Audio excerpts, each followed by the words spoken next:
Her home and family in a disaster, Karen was willing to wade through water, mud, and insurance paperwork. Yeah, I can do this. You go, Karen! By simply understanding and updating what her insurance covers and doesn't cover now, she'll be better prepared no matter when disaster strikes. Learn other simple ways to protect your home and family before a natural disaster at ready.gov. That's ready.gov. A message from FEMA and the Ad Council. Are you interested in a challenging and exciting career? One where you can be part of solving complex challenges across industries and geographies. Bloomberg's ever-expanding technology, data, news, and media services foster innovation, empower clients, and offer nearly limitless opportunities for career growth. Visit Bloomberg.com/careers today to view our current job opportunities. Bloomberg LP is an equal opportunity employer. The address once again is Bloomberg.com/careers. Did you know that players of People's Postcode Lottery have raised over £500 million for charities and good causes? They've also won £47 million in prizes so far this year, and it could be your postcode next. Visit postcodelottery.co.uk/radio before midnight on the 23rd of April to play in the May draws. PPL managed lotteries on behalf of good causes. 16 plus, conditions apply, play responsibly. Okay, people, I've got the daily checklist. Who today has eaten dinner for breakfast? Tick. Started a chore you'll never finish? Tick. Done a conference call in your pajamas?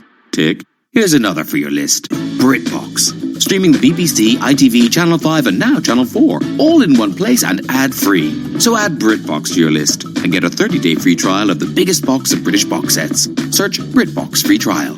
Tick. Biggest compared to other SVOD providers. Auto-renews at $5.99 a month unless cancelled. T's and C's apply. At Asda, we're doing all that we can to keep shelves full and prices low. So you can pick up a 7-pack of Grower Selection bananas or 400 grams of seedless red grapes, both just £1 each. Asda. Save money, live better. Selected stores subject to availability. This is a message from the government. Coronavirus is a national emergency, life-threatening for people of all ages everywhere in the UK. To help save lives, you must stay home. Only go outside for food, health reasons, daily exercise, or to work, but only if you cannot work from home. Stay home. Anyone can get it, and anyone can spread it. Stay home to help protect the NHS and frontline staff working to save lives. Coronavirus. Stay home, protect the NHS, save lives. With the NHL season temporarily on ice, now is a good time to catch up on past games. Bergeron, he scores! With game replay on TuneIn, you can listen to every power play, slap shot, and goal of the 2019-2020 season so far. Suter to Cunnin to Fiala, he scores! And for a limited time, it's free for hockey fans everywhere. Search classic game replays to start listening. Get your MLB fix with these great podcasts on TuneIn. Fill your 7th inning stretch with the Ringer MLB Show. I just can't get over it. It's like, oh, well, Jeter Downs. Didn't realize he was a top. Like, my dad is drinking the Kool-Aid on this. He's like, of course. Mookie was going to leave. I'm like, what do you mean? You don't know that. Slide into second with the Starting 9 podcast. Nolan Arenado slides right into the top spot for a favorite baseball player. Active in the league right now. It is a pleasure to be sitting next to you, sir. Thank you, man. I appreciate it. Thank you. This is we've been waiting a long time for this. We actually, in terms of like active round the bases with the Statcast podcast. Ways of going about it. I picked third, so in some ways it made it easier for me. Mike, just to go over the first couple of picks. Mike took Barry Bonds, who I think was kind of the obvious guy to take number one. Not only catch these and more MLB podcasts right here on TuneIn. The sports world is full of inspirational stories of heroic figures. It also has its fair share of shady characters. Aaron Hernandez, Donald Sterling, Bikram Choudhury, O.J. Simpson. For detailed retellings of some of the darkest sagas in sports, search sports documentaries on the TuneIn app. Broadcasting live from the Bloomberg Interactive Brokers Studio in New York. Bloomberg 1130. To Washington, D.C., Bloomberg 99.1. To Boston, Bloomberg 106.1. To San Francisco, Bloomberg 960. To the country, Sirius XM Channel 119. And around the globe, the Bloomberg Business app and BloombergRadio.com. This is Bloomberg Markets. Coming up, we're going to chat with Joe Nacera, Bloomberg opinion columnist. He has a fascinating column out today entitled "The Pandemic Could End Shareholder Supremacy for Good." We'll dig into that. Plus, we're talking to Chris Heisey from the Bank of America Private Bank. Get his latest thoughts on the markets. But first, let's go to Greg Jarrett of Bloomberg News for a Bloomberg Business Flash. Greg, what do you have? Now we're easing off the accelerator here a little bit, but we're still in the green. Stocks are up as tentative steps toward restarting the world's largest economy did help investors look past mixed earnings and dismal economic data from China. Gilead Sciences of San Francisco area shares jumped after a report that a group of patients being treated in Chicago were seeing rapid recoveries in fever and respiratory symptoms. That stock is up 8.4%. We check the markets every 15 minutes throughout the trading day on Bloomberg Radio. S&P 500 is up 1.6%, up 45. Dow's up 1.5%, up 365, and the Nasdaq's up 0.9%, up 76. The 10-year is up 11/30 seconds with a yield of 0.58%. West Texas Intermediate crude is down almost 10% at $17.91 a barrel. COMEX gold is down 1.5% at $17.0680 an ounce. The dollar yen 107.43. The euro $1.878, and the British pound $1.2478. Shake Shack says the global coronavirus pandemic has cut sales significantly and could cause the trendy New York-based burger chain to violate terms of its borrowing agreement as soon as the second quarter. Right now, Shake Shack is down 2.4%. That's a Bloomberg Business Flash. I'm Greg Jarrett. Bloomberg Opinion, informed perspectives, and expert data-driven commentary on breaking news. There's a question of some of the permanent market shifts that will occur following this pandemic. A lot of people have been trying to understand how the world as we know it will change. Joe Nocera, longtime columnist at the New York Times, a columnist now for Bloomberg Opinion, who I deeply respect and always appreciate, wrote a fantastic column. I highly recommend it. Pandemic Could End Shareholder Supremacy for Good, talking about how a shift in the priorities of executives could change the way companies are viewed in the world to come. Joe Nocera joins us now. Joe, can you talk a little bit about what the main idea here is behind your column? Yeah, my basic view is that just as we people in isolation or wherever have become nicer to each other, more generous to each other, much the same thing is happening in corporate America, where executives and top executives are caring a lot more for their employees than they have in the past. Furloughs instead of layoffs, where people get to keep health care, really trying to keep people on the payroll even though they don't have that much work to do, free coronavirus testing, and on and on and on. And you see this over and over and over. You see it in the quarterly conference calls now. You see it in so many companies trying to do something to stem this virus, even if their business has nothing to do with medicine or healthcare.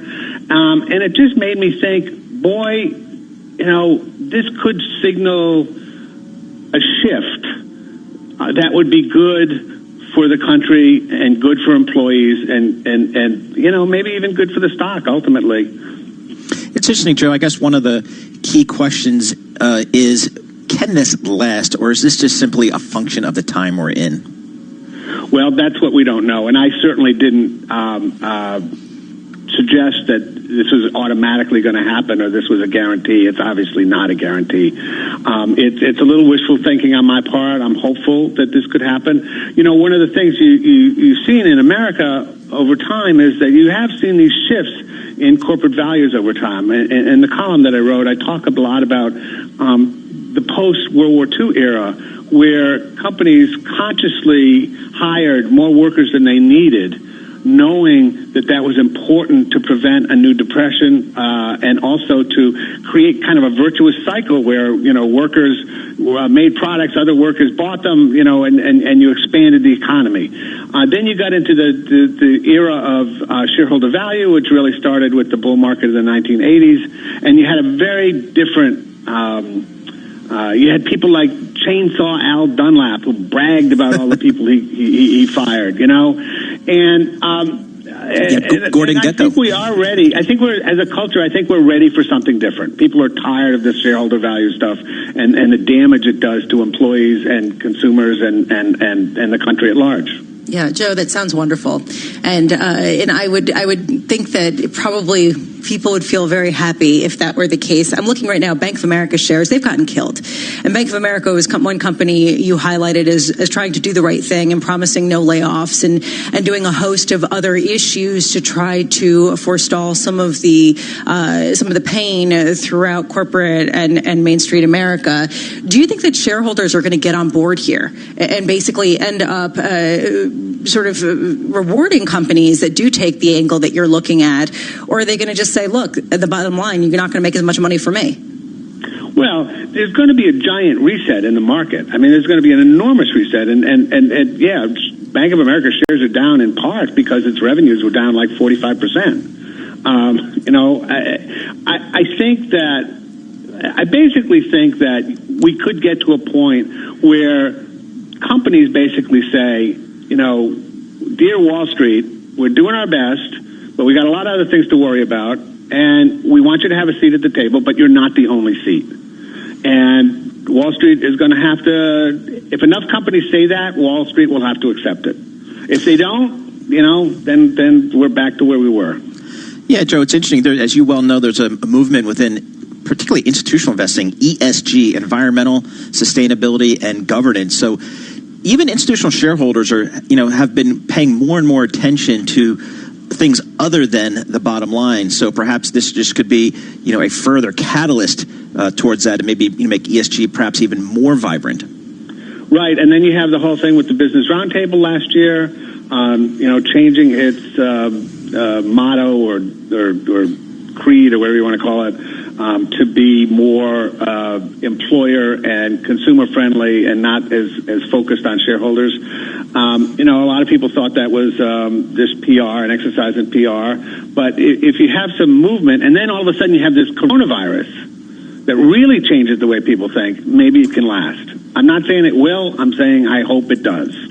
At least I join you in that hope, Joe. We'll see. But I agree. It seems like something profound is happening around the world as it relates to this coronavirus, and there'll be lots of implications longer term, and we'll see if that applies to corporate America as well. Joe Nocera, columnist for Bloomberg Opinion, joining us on the phone from Los Angeles. Joe, thanks so much for joining us. You can read all of Joe's excellent opinion pieces as well as all of the other work from Bloomberg Opinion at bloomberg.com/opinion or OPIN go on the terminal. They do excellent work, Lisa.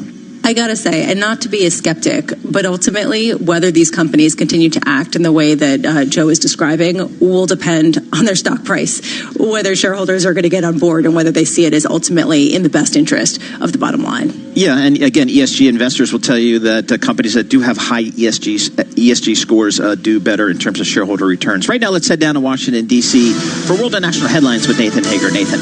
Paul, thank you. States are getting the go-ahead now to start planning for reopening the economy. That's after the White House issued a three-phase approach for governors to consider when they think about dialing back social distancing guidelines. That's if they can show progress in lowering the rate of coronavirus infection. Michigan has been hit especially hard, not just by the virus, but the economic toll, with the third highest rate of unemployment in the country. But Democratic Governor Gretchen Whitmer tells ABC's Good Morning America, there are a lot of businesses and people that are hurting right now. But the fact of the matter is, it's better to be 6 feet apart right now than 6 feet under it. Thousands of cars packed the streets of Lansing, Michigan this week, protesting Whitmer's stay-at-home order. 4 Michigan sheriffs say they won't enforce it. The governor says she can handle 4 out of 83 sheriffs, making a point. Senate Minority Leader Chuck Schumer says there's no reason why Democrats can't come to an agreement soon with Treasury Secretary Steven Mnuchin on the next phase of federal coronavirus relief. The Small Business Administration stopped taking applications for loans yesterday after the $349 billion Paycheck Protection Program ran dry. Schumer tells MSNBC talks with Mnuchin have been productive and will continue into the weekend. China revised the death toll from COVID-19 by about 50% in Wuhan. That's the city where the outbreak began. China has faced widespread criticism over the reliability of its numbers. The official Xinhua news agency reports these new figures include people who died at home because hospitals were overwhelmed and didn't have room for them. Global news 24 hours a day on air and on Quick Take by Bloomberg, powered by more than 2,700 journalists and analysts in more than 120 countries. I'm Nathan Hager. This is Bloomberg. Elite advisory firms rely on BNY Mellon's Pershing to meet the needs of their most complex clients. Karen Novak, Chief Operating Officer at Pershing Advisor Solutions, explains how.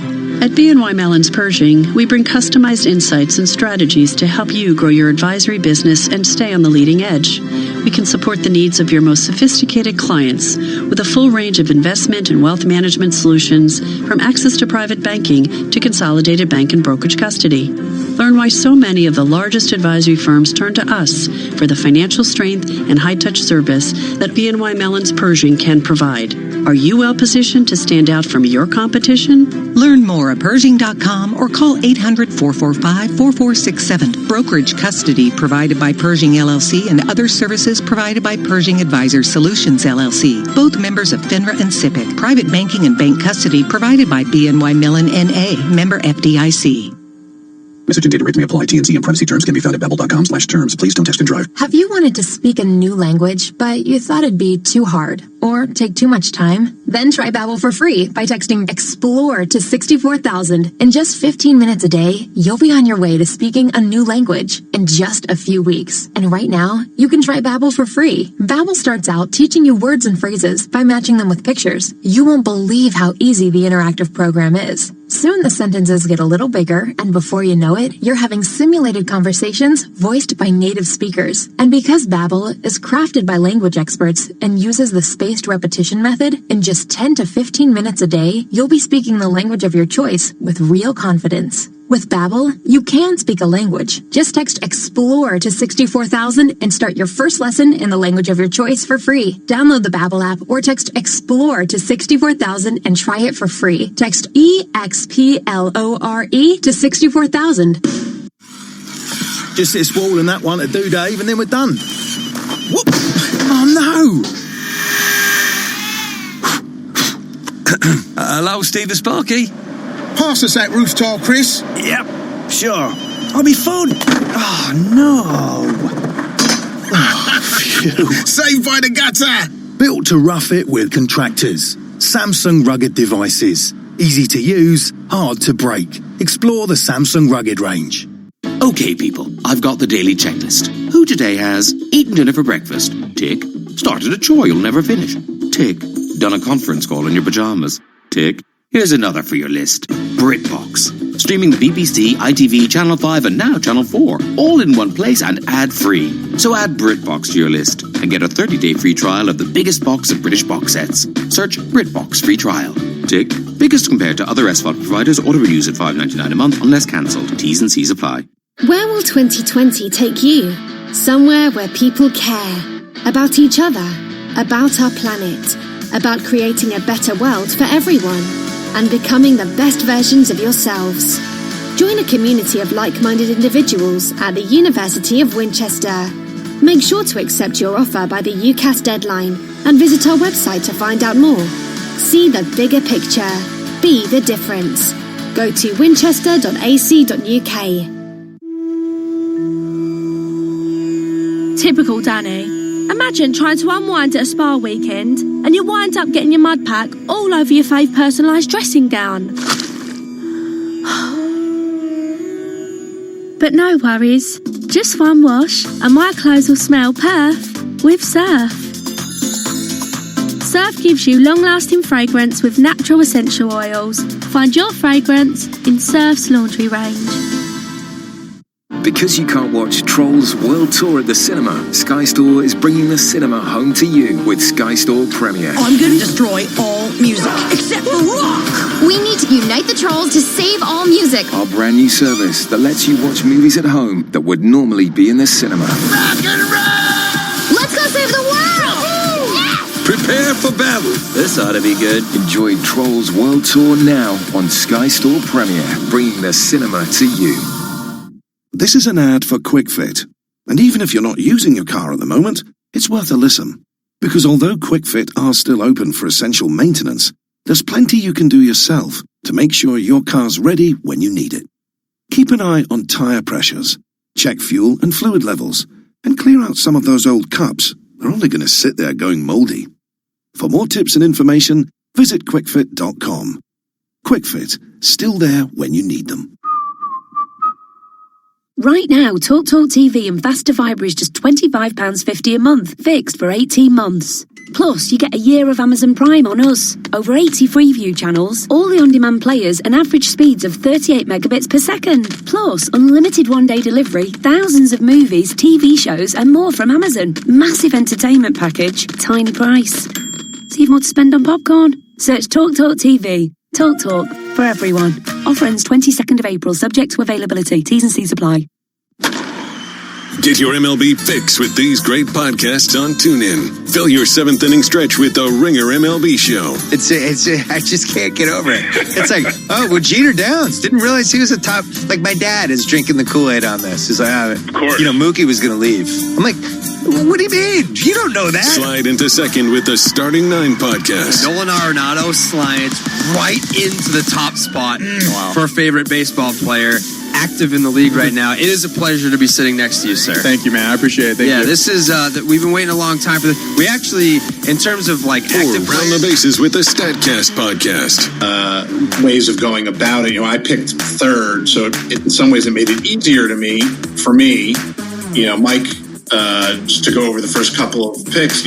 Mike took Barry Bonds, who I think was kind of the obvious guy to take number one. Not only catch these and more MLB podcasts right here on TuneIn. News 24 hours a day at Bloomberg.com, the Bloomberg Business app, and on Quick Take by Bloomberg. This is a Bloomberg Business Flash. Stocks are still but well off earlier highs as they extend a weekly advance as investors speculate the American economy could soon begin to emerge from the lockdown, and there's a glimmer of hope in the race to find a coronavirus treatment. We check the markets every 15 minutes throughout the trading day on Bloomberg Radio. S&P 500 is up 1.3%, up 37. The Dow's up 1.4%, up 322, and the NASDAQ is up 0.5%, up 44.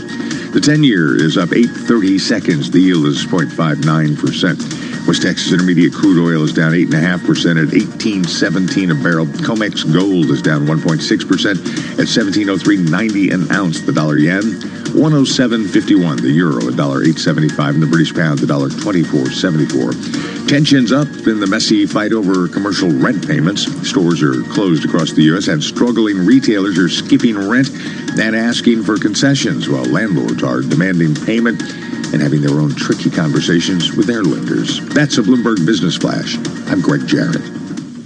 This is Bloomberg Markets with Lisa Abramowitz and Paul Sweeney on Bloomberg Radio.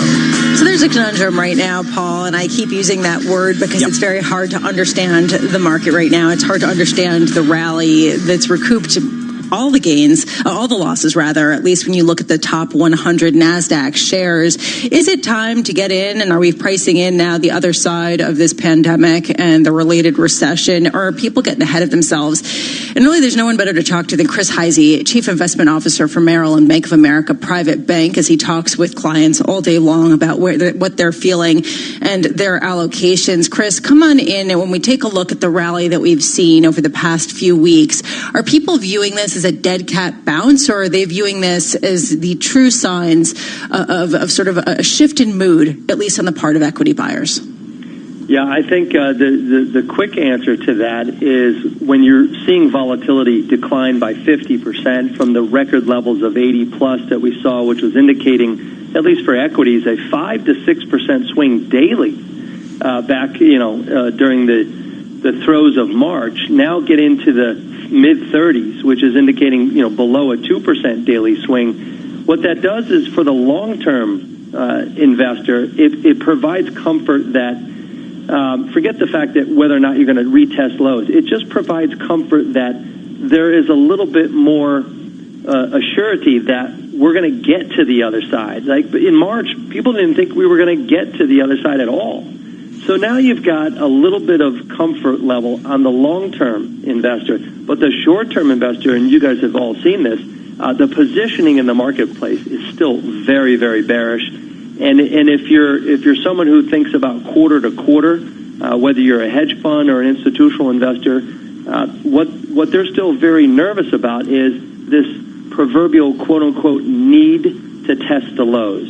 And that's a statement that most people use because that's what's happened in history. But quite frankly, this episode, this three-pronged crisis, health, financial, and economic, that we're still going through, is unlike anything in history. The speed of the decline is being matched by what we call the speed of the exhale rebound. So, Chris, is this just a rebound within a longer bear market, or do you think that once we do get to the other side of this, and quite frankly, I'm not sure, I don't have great confidence that it's going to be, shorter. It just feels, all the information I hear from the officials is that it could be longer than people think. But do you think once we do get to the other side that this is a market that can still work higher? Yes. There's a few reasons for that. In the short term, it was about liquidity. We got through that. Now we call the second phase the buffer or the bridge, and that is where the fiscal stimulus is simply designed to stop the abyss, or at least cover the abyss that we're all going through in the second quarter and potentially part of the third. So investors are looking at the other side as a lot longer than the abyss. So that was stage one. And then stage three, which is next year, is a true economic recovery. And then stage four, or phase four, would be at the end of 2021, where you have a pent-up demand cycle. Now, it's hard to see that now, but when you look at income data, in terms of the number of claims, what these programs are designed to do is fill that unemployment claim gap. So even though you're likely to see unemployment go way up, I mean, that's pretty obvious. People are getting that extra payment. So when you come out on the other side, consumer spending could actually go back to where it was, even though consumers will still be tentative. Chris, when we look at what has led some of the rebound recently, it's really been big tech. And I've been really struck by the NASDAQ outperformance with the top 100 names outperforming the Dow the most in decades. I'm trying to understand whether big tech will continue to be the leadership going forward, or whether perhaps people have hidden out too much in these as sort of the havens of this cycle, and these are expected to underperform in the near term. Great point, Lisa. And I think the knee-jerk reaction on a lot of part of the analyst community is going to be, hey, some of these companies are getting to multiples that are simply too high. What many analysts are not factoring in on a forward 12, 24, even 36-month basis is many of these companies are now being they're value creators, they're growth creators, and actually they happen to dominate the index. So if you get passive investment flows coming back in, they filter down into these names. They also happen to be the names that are breaking through the COVID-19 pressure, and they also happen to be the names that are creating the greatest free cash flow. With yields where they're at in fixed income land, free cash flow yield is extremely attractive in equity land. So it's kind of a three-pronged benefit for these companies, which is why we fully expect many of them, particularly in tech and healthcare, should go to multiples that they haven't experienced in quite a long period of time. Okay, Chris, so we've got some stability back in the marketplace. Is there enough stability in the marketplace to even think about emerging markets, an area that's just been really, really crushed? Unfortunately, no. We just downgraded emerging markets on that little bit of a bounce that we had a couple of weeks ago. The downgrade to underweight from neutral, and then took those proceeds and moved it into U.S. large caps. And the whole reason is because of the extreme dollar liabilities. And until the dollar goes through a very significant weak cycle, those dollar liabilities, unfortunately, can pressure emerging markets at the same time that many of them have less than high-quality healthcare systems. So if you put that out there, the risk-reward is still on a relative basis much less than the developed markets, and specifically the U.S. Is there any asset that you just would not own right now? Well, I think on the real estate side, it's very difficult to suggest that coming out to the other side that things will be normal, and we're not significantly bearish on real estate, commercial real estate in general. But it's on the watch list, and it's on the watch list for obvious reasons. What does corporate life look like for the foreseeable future, even when we get to the other side. And we have this phrase we call the new frontier. And the new frontier is simply taking behaviors that we're all learning right now while we are during the shutdown. What type of behaviors that we're exhibiting now stands the test of time and continues even if there's vaccines? And that hits at the heart of what real estate may be pressured by, which is telecommuting, more telecommuting, less need for office space than before, e-everything, e-learning, e-education, virtualization, digitalization, things like that. Right. And less urbanization, quite frankly. So those are all things we're going through right now. Hey, Chris, thanks so much for joining us. We appreciate your commentary, as always. Chris Heisey, Chief Investment Officer for Merrill and Bank of America Private Bank. Lisa, just interesting. I just can't shake the feeling that the market's ahead of itself, but, definitely pricing in the other side, as it were. Yeah, I will say, when you talk about the digitization of everything is crashing in my household as all my kids try to log on to their various video chat programs with their schools. Right. So we got to have a better infrastructure. That's all I got to say. Get that 5G up if we're really going to do this. Exactly. So, Lisa, you're leaving us right now to do some TV work. Have a good weekend. We will see you back on Monday. Yeah, thank you so much. Have a great weekend. Coming up, Muriel Bowser, Washington, D.C. mayor. She'll be coming up at the top of the hour. Gets the latest on D.C. This is Bloomberg. Did you know that players of People's Postcode Lottery have raised over £500 million for charities and good causes? They've also won £47 million in prizes so far this year, and it could be your postcode next. Visit postcodelottery.co.uk/radio before midnight on the 23rd of April to play in the May draws. PPL managed lotteries on behalf of good causes. 16 plus, conditions apply, play responsibly. Okay, people, I've got the daily checklist. Who today has eaten dinner for breakfast? Tick. Started a chore you'll never finish? Tick.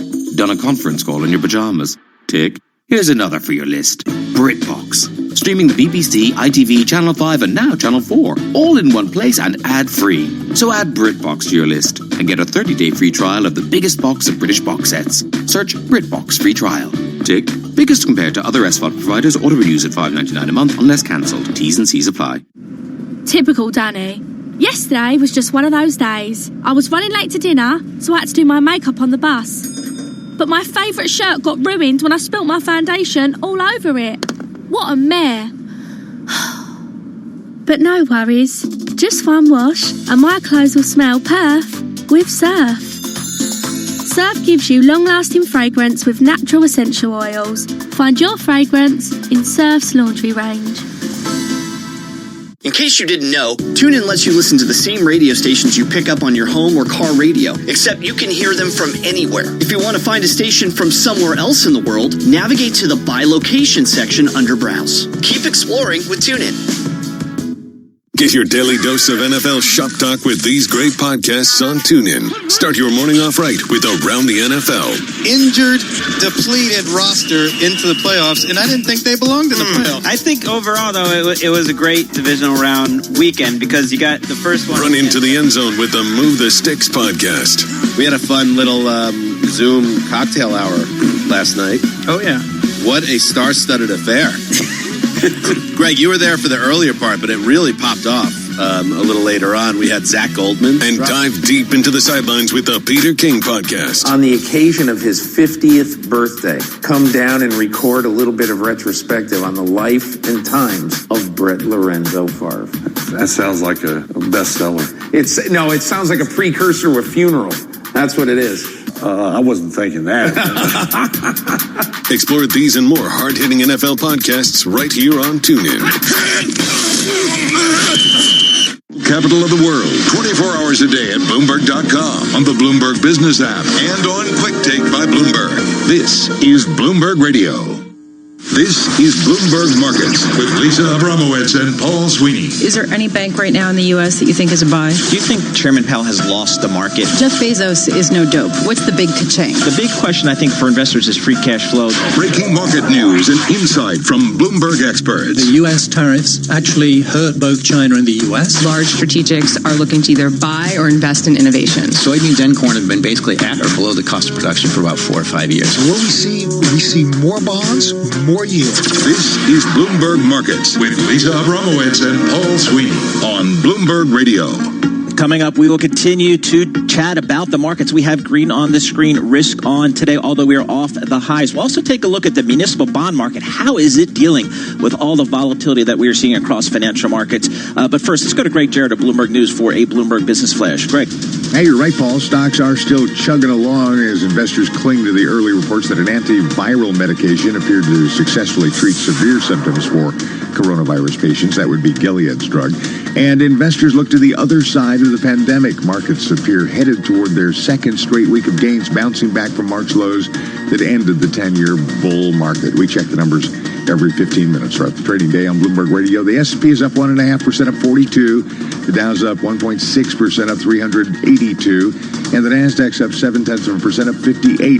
The 10-year is up 8.30 seconds with a yield of 0.60%. West Texas Intermediate crude is down 7.6% at $18.39 a barrel. COMEX gold's down 1.4% at $17.0760 an ounce. The dollar yen is at 107.55. The euro at $1.887 and the British pound at $1.2499. GE's aircraft leasing division scrapped orders for 69 undelivered 737 MAX jets, dealing yet another blow to Boeing. But Boeing is up 12.8%. That's a Bloomberg Business Flash. Bloomberg Markets continues now with Paul Sweeney. Thank you so much, Greg Jarrett. We appreciate that. As Greg was just reporting, we do have a green screen day. We have the S&P up about 1.6%. To get a sense of what the small cap stocks are doing, welcome our good friend, Bloomberg Stocks editor Dave Wilson. Dave, how are the small caps doing today? Well, they're doing better than the larger companies, that's for sure. You got the Russell 2000 index up 3.1%. That's almost twice that S&P 500 gain of 1.6%. So smaller companies doing better on the day. You mentioned AMC Entertainment a few moments ago, and that has one of the Russell's biggest gains. The ticker is AMC. It's a movie theater owner, up almost 36%.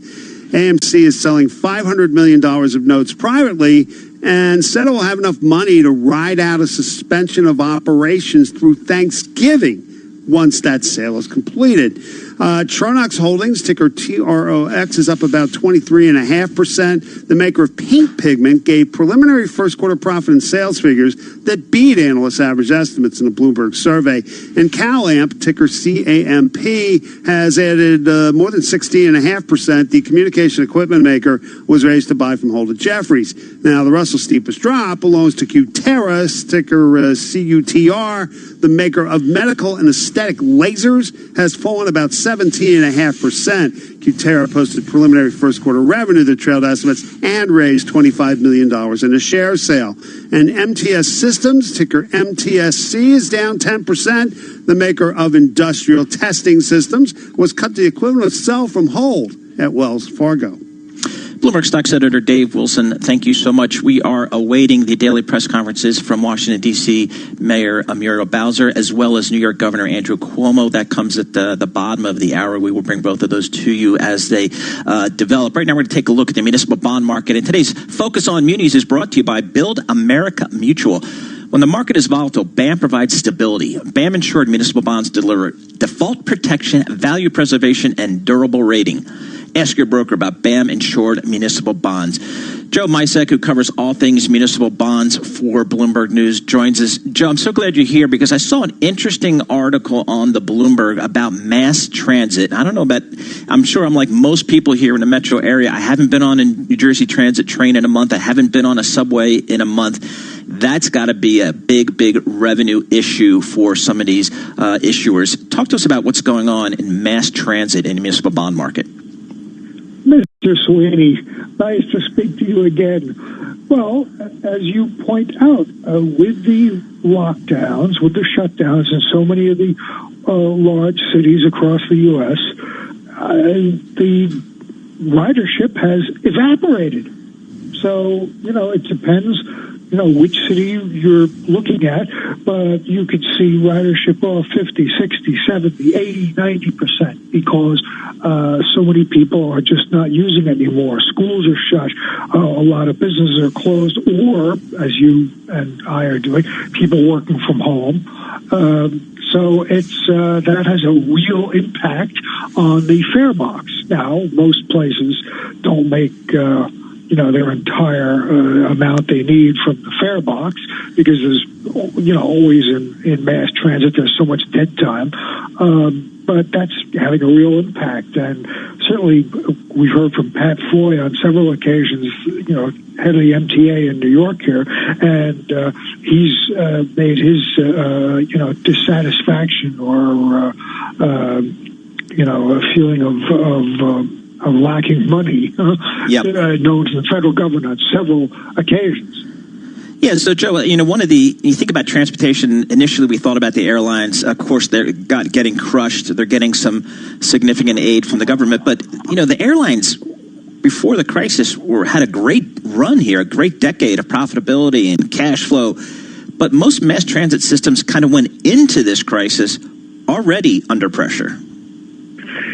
Well, of course, they were actually, some of them were losing ridership, and one of the reasons was alternative methods of going in, meaning, people were biking in, and sometimes people were taking Uber and Lyft in, and even working from home. So I remember, we talked about this last summer. Moody's came out with a report on this very subject about how there were a lot of different, alternatives that were eating into mass transit's ridership. And of course, this, tips us over the edge here. It's interesting. Thinking about the shutdown and work at home, I'm thinking about the states as well. California, I saw in the story on the Bloomberg, California faces a budget shortfall that could top $35 billion. How are what's the feeling in municipal bond land about how some of these states and local municipalities deal with this crisis? Well, there's always a little bit of the wait and see attitude. You don't want to, hit the panic button immediately. Plus, the federal government is throwing a lot of money at the situation between,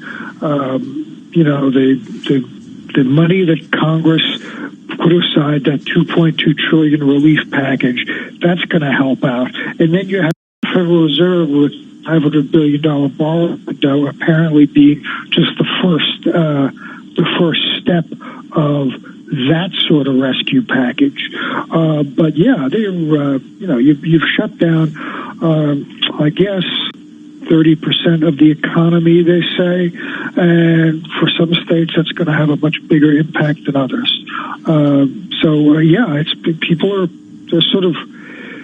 They're shocked, but they're not surprised. Wow, interesting. About to see the federal government come to the rescue, and there's a lot of states that are hit worse than others. I'm thinking some of the bigger states like New York, like California. Joe Misek, thanks so much for joining us on this Friday. Stay safe working from home, and we will chat with you soon. Joe Misek, he's a municipal bond editor for Bloomberg Briefs, covering all things on the municipal bond front. And you got to think here at the state and local level, there's going to be a tremendous amount of pain and requiring significant cuts, and that we will start seeing, I think, discussions of that going forward. So we'll have to see. But again, a lot of the states, municipalities will be looking towards the federal government. Do a quick data check here. We have the S&P up 45 points. That's 1.6%. The Dow up 410 points. Let's call it. That's 23,950 on the Dow Jones. These are both off of the highs that we had earlier, particularly in the futures market early this morning before the open. S&P trailing a little bit the NASDAQ trailing a little bit after outperforming over the last several days. It's up about 71 points, 86.03, but solidly green in the screen despite the dire economic data, despite the dire earnings data. We will keep on top of it for you. Right now, let's head down to Washington, D.C. for world and national headlines with Nathan Hager. Nathan, what do you have? Well, Paul, it was just this week President Trump claimed total authority to reopen the country during the coronavirus outbreak. Now he's offering guidance to states to make the call with a 3-stage approach to dial back social distancing. Utah Lieutenant Governor Spencer Cox says the proposal is similar to a plan Utah adopted 3 weeks ago. We've been working hard to ramp up testing and tracing capacities because that's the surgical approach. We've had to do this hammer approach because we just didn't have testing. Now that we do, there's an opportunity to allow people, again, very cautiously, we want to avoid that second spike, but allow people to start participating in economic activity in a serious way. President Trump says under the guidelines, 29 states could open relatively soon. The president's hopes of jumpstarting the economy, though, may depend on whether Canada and Mexico are on the same page. More on that from Bloomberg's Amy Morris. Companies with supply chains stretching across North America are concerned that Mexico and Canada might not have the same timetable in mind. Governments will have to accept that industrial supply chains won't restart smoothly without coordination across national borders. The auto industry is so intertwined, they'll have to coordinate down to the state and provincial level in all three countries. Safely reopening a plant also requires protective gear for workers, which is in short supply. In Washington, I'm Amy Morris, Bloomberg Radio. Hundreds of doctors are urging the Food and Drug Administration to lift all restrictions on gay and bisexual men donating blood. The New York Times reports 2 doctors from UC San Francisco wrote the FDA saying the change would help address a drastic drop in the blood supply during this pandemic.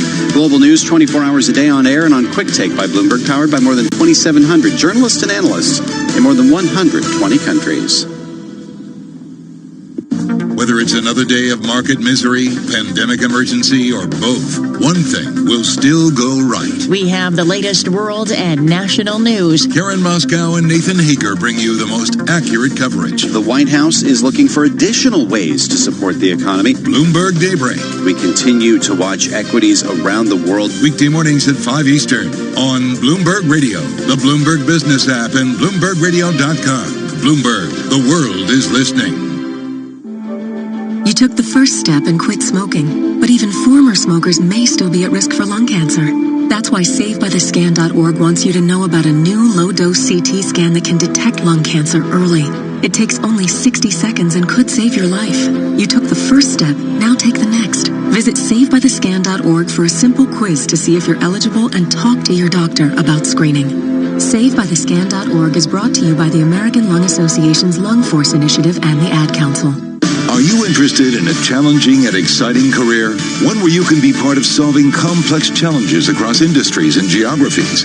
Bloomberg's ever-expanding technology, data, news, and media services foster innovation, empower clients, and offer nearly limitless opportunities for career growth.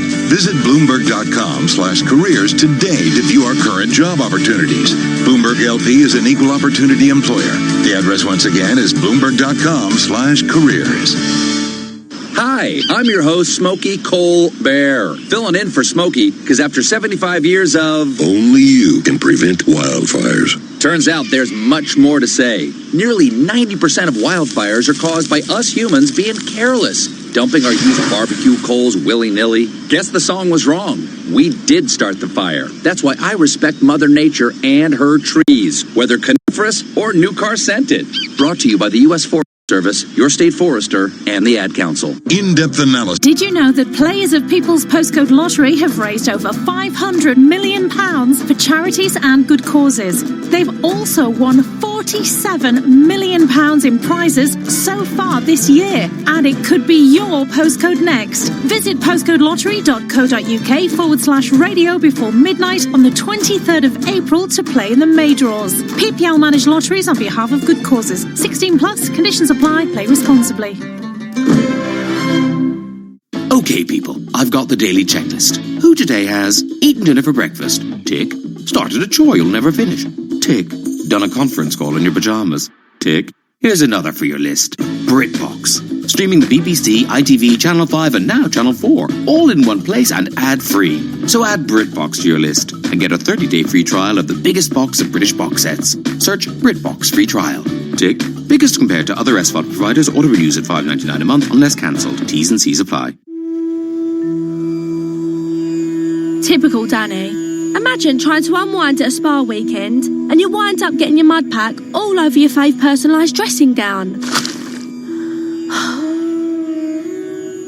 But no worries. Just one wash and my clothes will smell perf with Surf.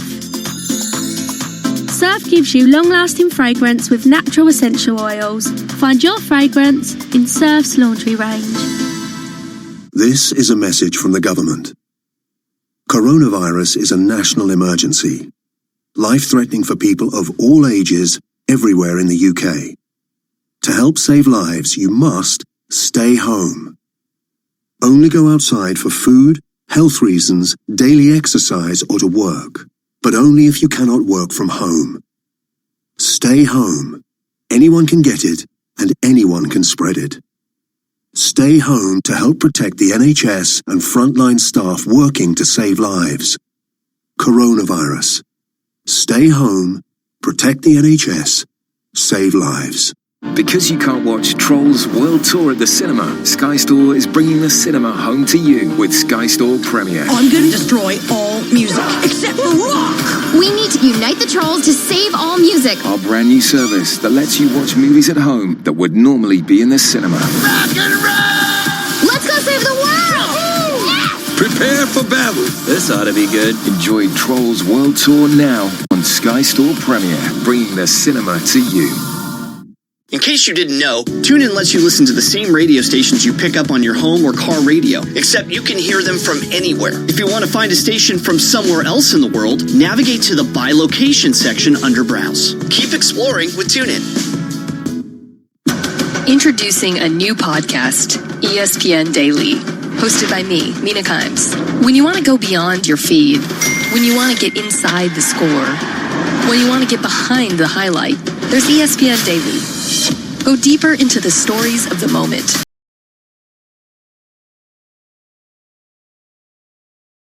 That only ESPN can give you. The best sports story all day, 20 minutes a day, 5 days a week. ESPN Daily. Search ESPN Daily to listen. Headlines and breaking news 24 hours a day at Bloomberg.com, the Bloomberg Business app, and on Quick Take by Bloomberg. This is a Bloomberg Business Flash.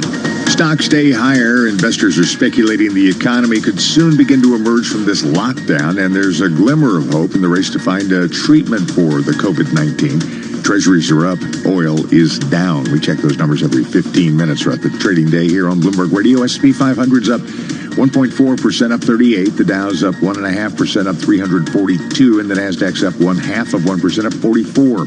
The 10-year is up 8.30 seconds. The yield is 0.60%. West Texas Intermediate crude is down 8.9% at $18.14 a barrel. COMEX gold is down 1.3% at $17.0890 an ounce. The dollar yen is currently at 107.53. The euro, $1.876, and the British pound, $1.2489. More and more U.S. homeowners are not paying their mortgages. Nearly 3 million U.S. home loans are in what's being called forbearance plans that allow delayed payments without penalty. This according to a report by Black Knight. The homeowners skipping payments because of lost jobs or income represent 5.5% of borrowers with a $651 billion in unpaid principal. That's a Bloomberg Business Flash. I'm Greg Jarrett. This is Bloomberg Markets with Lisa Abramowitz and Paul Sweeney on Bloomberg Radio. Well, to me, I think one of the most fascinating aspects to consider about this coronavirus is how it's going to impact consumers longer term. Will consumer trends be changing materially? To get some thoughts on that, we're really fortunate to welcome Mark Douglas. He's the Chief Executive Officer of marketing firm Steelhouse based in Los Angeles. Mark, thanks so much for joining us. Again, it just seems like everybody's lives has been turned upside down with quarantining, and you just can't do any of the things that you used to do back pre-crisis. What have you observed about consumer behavior over the last, call it 4 weeks? Yeah, good morning. So things have actually changed quite a bit. There's kind of what we think of as a consumer journey that's going on. And the way we're seeing this is my company, Steelhouse, we're collecting data on about $1 billion a week in consumer spending. So the first week is what you would expect. Everyone stocks up. And so, groceries, all those kinds of things really skyrocketed. Probably the most interesting thing is about 14% more consumers, or 202% more alcohol and wine the first week. So it kind of shows you how people are coping. Exactly. It's essential. Exactly. But the second week, what started to happen is everyone, fitness grew by 198% week over week.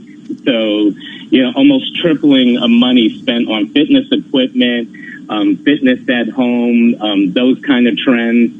The other thing that started to happen in the second week is that other kind of what you would think of like business service people started building out their home offices, those kinds of things. By the third and the fourth week, what has happened is there's kind of a new consumer that's developed, what we're calling this COVID super consumer, and they are buying anything on sale, furniture, luxury goods, just like home. They're buying fishing equipment, golf clubs, just anything that's on sale, and so this body of consumers that feel very secure financially apparently are like shopping like we've never seen before. We kind of say now like every day is Black Friday for the consumers that can afford it. Wow, I didn't expect that. So interesting. Is there any sense, Tim, Mark, as you look forward here, that you think some of these behavior changes might be more permanent? I'm thinking restaurants. Will people go out to restaurants as much as they used to? And I'm sure the cruise industry is trying to figure out, will people ever come back on our cruise ships? And will people get into airplanes again? Is there any thought on that?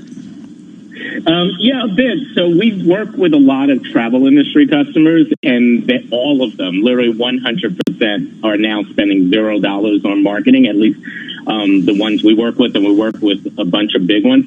But we're also in conversations with them, and they are very eager to start marketing again as we start to come out of this crisis. So I think the travel industry is going to be pretty aggressive in trying to get those early consumers to start traveling again. I think restaurants, and this is a bit more my personal opinion, not so much based on the data, there was a trend, at least in LA and New York, the concept of ghost kitchens, where restaurants don't have a storefront anymore.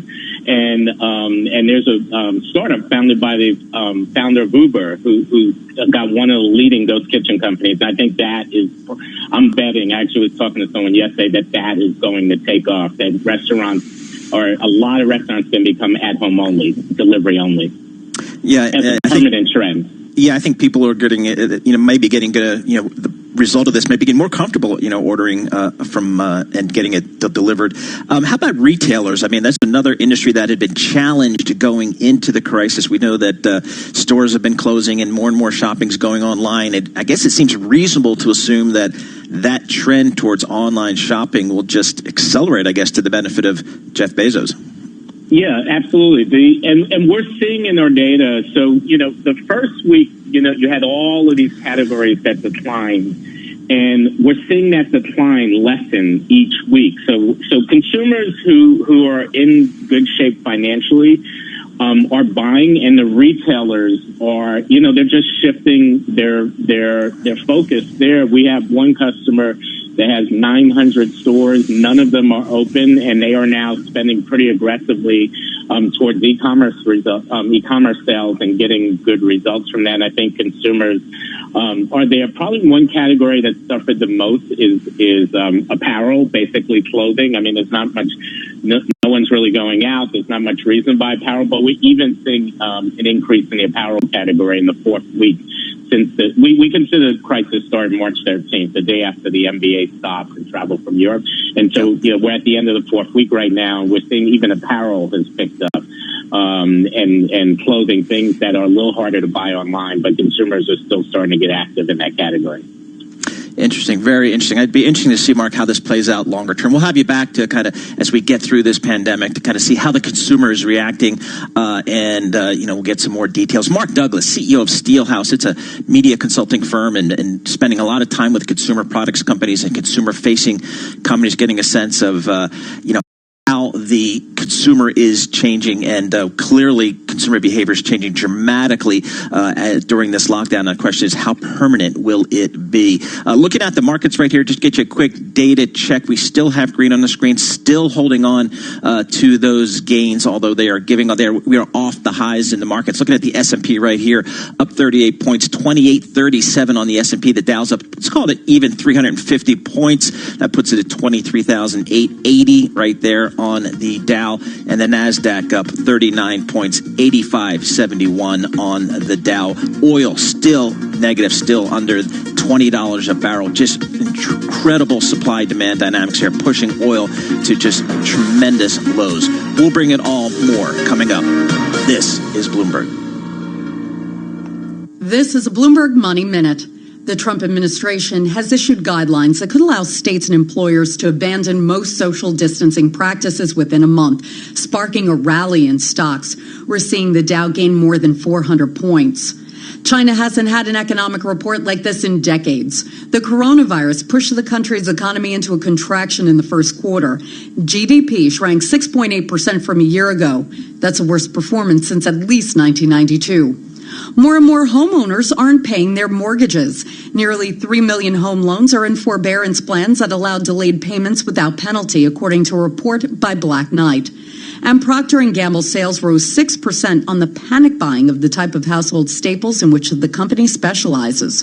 Demand for Charmin bath tissue and Bounty paper towels helped drive a double-digit gain in the family care division in the most recent quarter.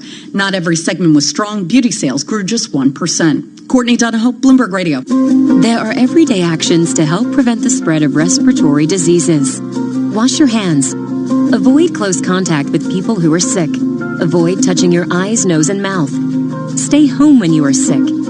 Cover your cough or sneeze. Clean and disinfect frequently touched objects with household cleaning spray. For more information, visit cdc.gov/COVID-19. This message brought to you by the National Association of Broadcasters and this station. Are you interested in a challenging and exciting career? One where you can be part of solving complex challenges across industries and geographies. Bloomberg's ever-expanding technology, data, news, and media services foster innovation, empower clients, and offer nearly limitless opportunities for career growth. Visit Bloomberg.com/careers today to view our current job opportunities. Bloomberg LP is an equal opportunity employer. The address once again is Bloomberg.com/careers.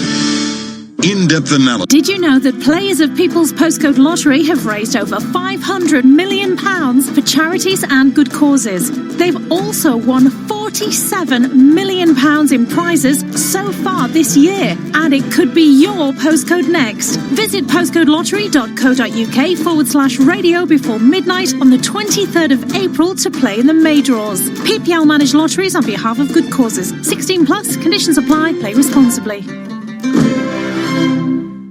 Okay, people, I've got the daily checklist. Who today has eaten dinner for breakfast? Tick. Started a chore you'll never finish? Tick. Done a conference call in your pajamas? Tick. Here's another for your list. BritBox. Streaming the BBC, ITV, Channel 5, and now Channel 4. All in one place and ad-free. So add BritBox to your list and get a 30-day free trial of the biggest box of British box sets. Search BritBox free trial. Tick. Biggest compared to other SVOD providers. Auto-renews at $5.99 a month unless cancelled. T's and C's apply. Where will 2020 take you? Somewhere where people care. About each other. About our planet. About creating a better world for everyone. And becoming the best versions of yourselves. Join a community of like-minded individuals at the University of Winchester. Make sure to accept your offer by the UCAS deadline and visit our website to find out more. See the bigger picture. Be the difference. Go to winchester.ac.uk. Typical Danny. Imagine trying to unwind at a spa weekend and you wind up getting your mud pack all over your fave personalised dressing gown.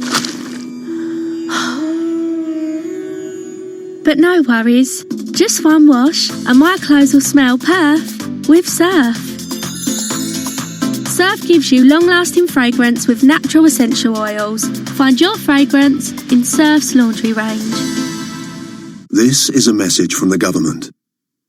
Coronavirus is a national emergency, life-threatening for people of all ages everywhere in the UK. To help save lives, you must stay home. Only go outside for food, health reasons, daily exercise, or to work, but only if you cannot work from home. Stay home. Anyone can get it, and anyone can spread it. Stay home to help protect the NHS and frontline staff working to save lives. Coronavirus. Stay home, protect the NHS, save lives. Because you can't watch Trolls World Tour at the cinema, Sky Store is bringing the cinema home to you with Sky Store Premiere. I'm going to destroy all music except for rock. We need to unite the trolls to save all music. Our brand new service that lets you watch movies at home that would normally be in the cinema. Rock and roll! for battle. This ought to be good. Enjoy Trolls World Tour now on Sky Store Premier, bringing the cinema to you. With the NHL season temporarily on ice, now is a good time to catch up on past games. Bergeron, he scores! With game replay on TuneIn, you can listen to every power play, slapshot, and goal of the 2019-2020 season so far. Suter to Cunnin to Fiala, he scores! And for a limited time, it's free for hockey fans everywhere. Search Classic Game Replays to start listening. S&P 500 is currently up 1.3%, up 36. The Dow's up 1.4%, up 340. And the Nasdaq's up 0.3%, up 25. The 10-year is up 7/32. The yield 0.6%. West Texas Intermediate crude is down 8.75% at $18.13 a barrel. COMEX gold's down 1.3% at $17.09.10 per ounce. The dollar yen 107.50. The euro $1.0877, and the British pound $1.24.95. That's a Bloomberg Business Flash. I'm Greg Jarrett. You're listening to Bloomberg Markets with Lisa Abramowitz and Paul Sweeney on Bloomberg Radio. Right now, we're going to go to New York State Governor Andrew Cuomo with his daily press briefing. Let's listen in. Total hospitalizations ticked down again. That is good news. Just a tick, but we'll take it. It's better than going up. Again, this is one day, but it is flattening, reducing slightly, depending on your point of view. This is sort of a test. Are you an optimist or are you a pessimist? Pessimist would say we're basically flat. Optimist would say, I think we're starting to trend down. So it's a personality test. Net change in total hospitalizations is undeniably on the decline. The 3-day average, which is more accurate than any one-day number, also says the same thing.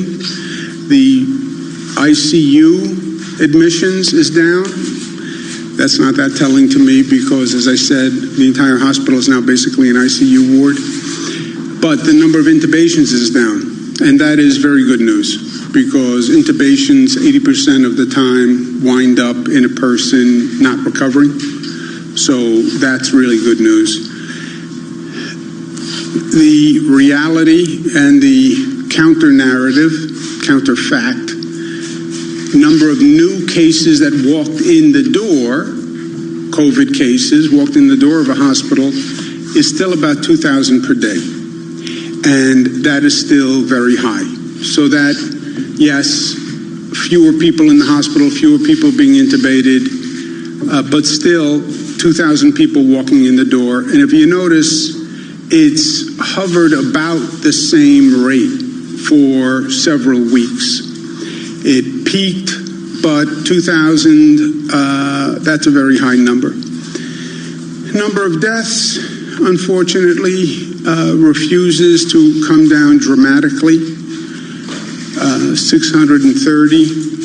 That is still breathtaking in its pain and grief and tragedy. And basically flat again, like many of the other numbers. Just in terms of overall context, where are we? Where are we going? Everybody wants to ask that question every day, and I understand that. We have to get to tomorrow. What is the final conclusion of this ugly chapter? I still believe it's when we have a vaccine, when people know that this virus is totally controlled. That's 12 to 18 months. Hopefully it can be sooner. Maybe there's a medical treatment in between. We hope, we pray. A lot of medical companies are working very hard on it right here in the state and all across the country. That would totally change the trajectory. People who are looking for a quick fix, a quick answer, it would be a medical treatment. That would be the quick fix. Announcement of a vaccine, that would be a quick fix. In the meantime, it's going to be an incremental process between today and tomorrow. As much as people don't want to hear that, that's the truth. You're not going to hear any day soon, it's over, the nightmare ends, and we wake up. It's going to be incremental, and we have to be smart as we do this. Do no harm, control the rate of infection as we go through this. We also have a lot of work to do operationally in terms of the healthcare system and now testing, which I'll talk about in a minute. The testing tracing is the guideposts through this, right? As we're working our way over the next several months, the testing, which is informing us as to who can go back to work, helping us isolate people. It's about testing. And testing is a totally new challenge. Nobody has done this on what we need to do on testing. And then phasing the ramp up of the economy to the new normal as we do this. Again, in terms of perspective, I think of it this way. Our whole response thus far basically has been a response to a crisis, right? And as the numbers start to come down and as people start to take a deep breath and people start to feel we can control the beast, which we can, and they take comfort in the fact that we can control the beast, which I do. I was afraid this thing was uncontrollable and that despite everything we did, the numbers were going to continue to go through the roof. And by the way, nobody could tell you otherwise. But we proved we can control the beast. We can reduce the rate of infection. We did that by our response to the crisis. Credit to all New Yorkers, all Americans. They flattened the curve. Nobody else, no government agency, no public health expert. People's actions flattened the curve. We responded to the crisis. That's sort of all in this first response, the first phase. Bring down that infection rate. The infection rate was one person infected 1.4 other people. That's when an epidemic breaks out. That's fire through dry grass, right? That's what we talked about yesterday. We have the infection rate down to 0.9. One person infects 0.9 other people. I've never met a 0.9 person, but the infection rate is less than 1 to 1. That then sees the outbreak starting to subside, the numbers starting to come down, which is what we're seeing in the numbers. So we did that. This is all in our response to the crisis. And let's say it's from minute one to where we are today. This has all been crisis response. Bring down the infection rate. We did that. Bring up the hospital system to this projection level, which would have been impossible, but ramp up that hospital system so when you have all these new infected people, you can handle it. You don't overwhelm the public health system. You don't have people dying in hallways, which is what we saw in Italy on TV, right? That's all phase one. That's critical response. Hurry up, get it done. Every day is vital. Drastic measures taken quickly in a coordinated way. That's phase one. We're still in that phase because you still have 2,000 people coming in the door every day. So don't get cocky, don't get arrogant. We're in control. No, you're not in crisis because you can control the beast, but you're only controlling the beast because of what you're doing. That's where we are. We're starting to transition to another place. What's the other place? It's going to be the second half of this situation, which is unpausing, right? The situation we're in now is unsustainable. People can't stay in their homes for this length of time. They can't stay out of work. You can't keep the economy closed forever. You just can't. Society can't handle it, personally or economically. So now we're moving into another phase, which is this reopening phase. How do you plan the reopening? Nobody's ever done this before.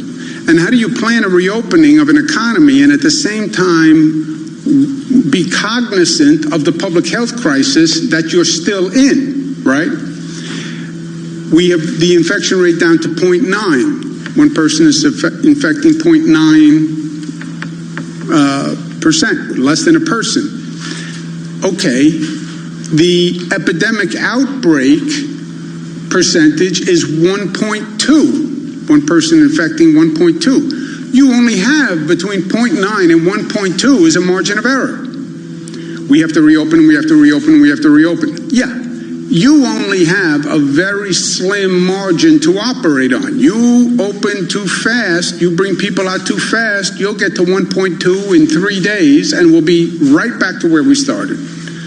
So that's the I want to get out of my house versus public health balance that we're talking about.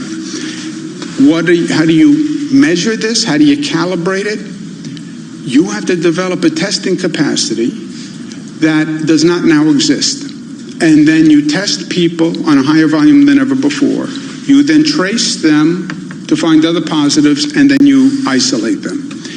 In the meantime, we have to stabilize the state's finances because we have a terrible economic deficit.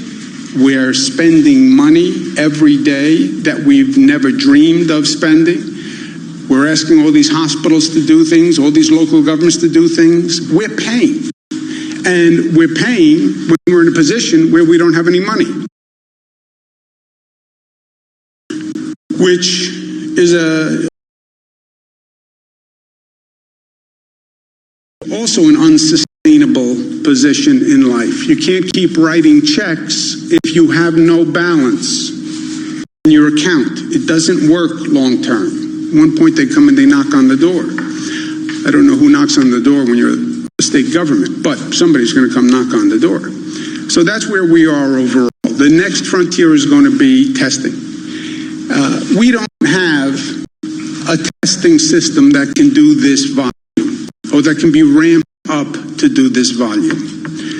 We have a public health testing system, by the way. It's de minimis. If you look at what our government departments of health have, it's a relatively de minimis capacity.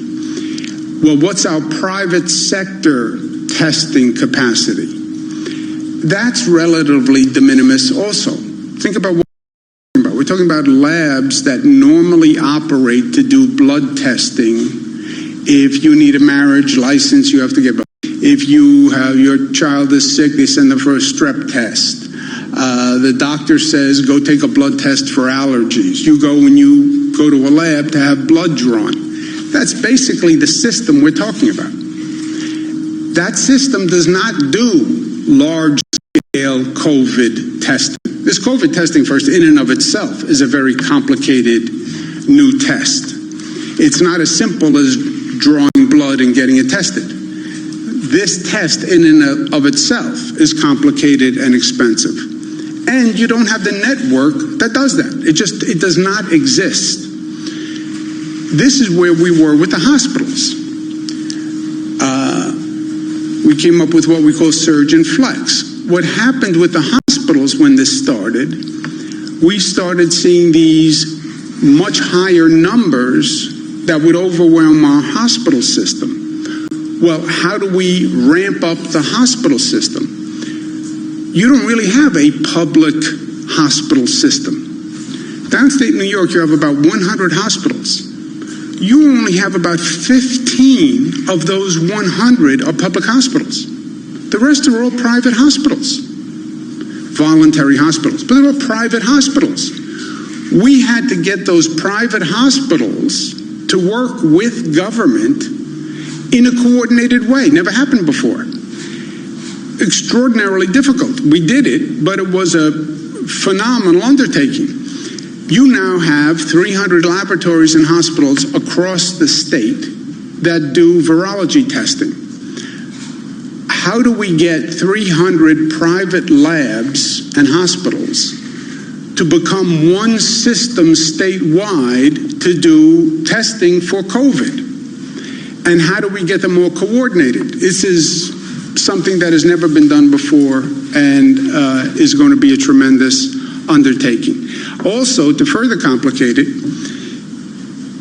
what they will tell you now, because we've been having the conversations, the labs, if they can get the test, which they have to purchase from private sector companies, the tests require certain chemical reagents to operate. So you take a sample and then you mix it with other chemicals. They can't get the chemicals that they need to mix to do the test. Well, who has the chemicals? No one has the chemicals because everybody has been overrun with demand, and the chemicals come out of where? China, where everything has come from over the past 40 days. Everything goes back to China. And China is now in a position where they're being asked globally for these reagent chemicals. And that is a piece of the equation that I can't figure out. And that's why the federal government has to be part of this approach and part of this answer. I can do what I can do on the state side, and I will. And I'm going to issue an executive order that says the Department of Health will be coordinating those private sector labs, which are private sector companies, but they're licensed by the state of New York. They're permitted by the state of New York. And we need them to step up and work together.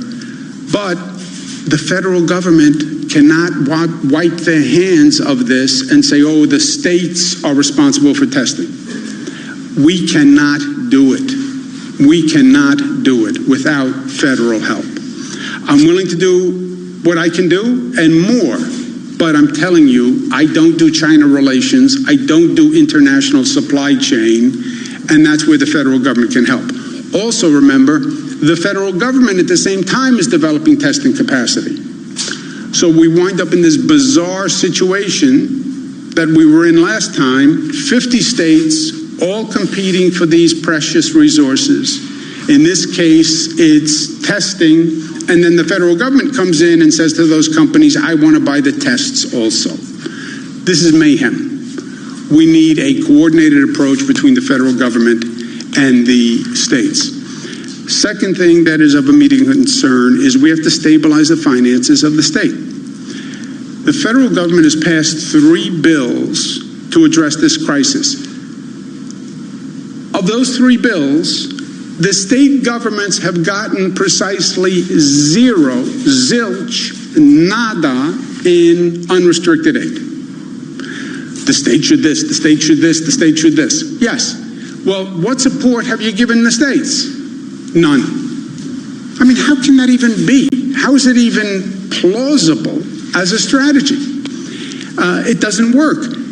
We need financial resources to stabilize the states, because when you starve the state governments, I still eat, Dr. Zucker still eats, but we can't fund schools, we can't fund hospitals, we can't fund small business, we can't fund all these extraordinary efforts that we're undertaking. It makes no sense. We need to support the states because the states are the ones who are doing this. Reopening is up to the states, right? That's the federal decree. It's up to the governors. The governors will decide. The states have to decide. Everyone is in a different position, and it's up to the states, which I agree. It also happens to be the Constitution. But put that aside. I also think it's the right approach. Okay, it's up to the states. But then don't ask the states, don't give them this massive undertaking that has never been done before, and then not give them any resources to do it. That's not how this is going to work. The expression, don't pass the buck without passing the bucks. A.J. Parkinson, Mark remembers him. Don't ask the states to do this. It's up to the governors, up to the governors, up to the governors.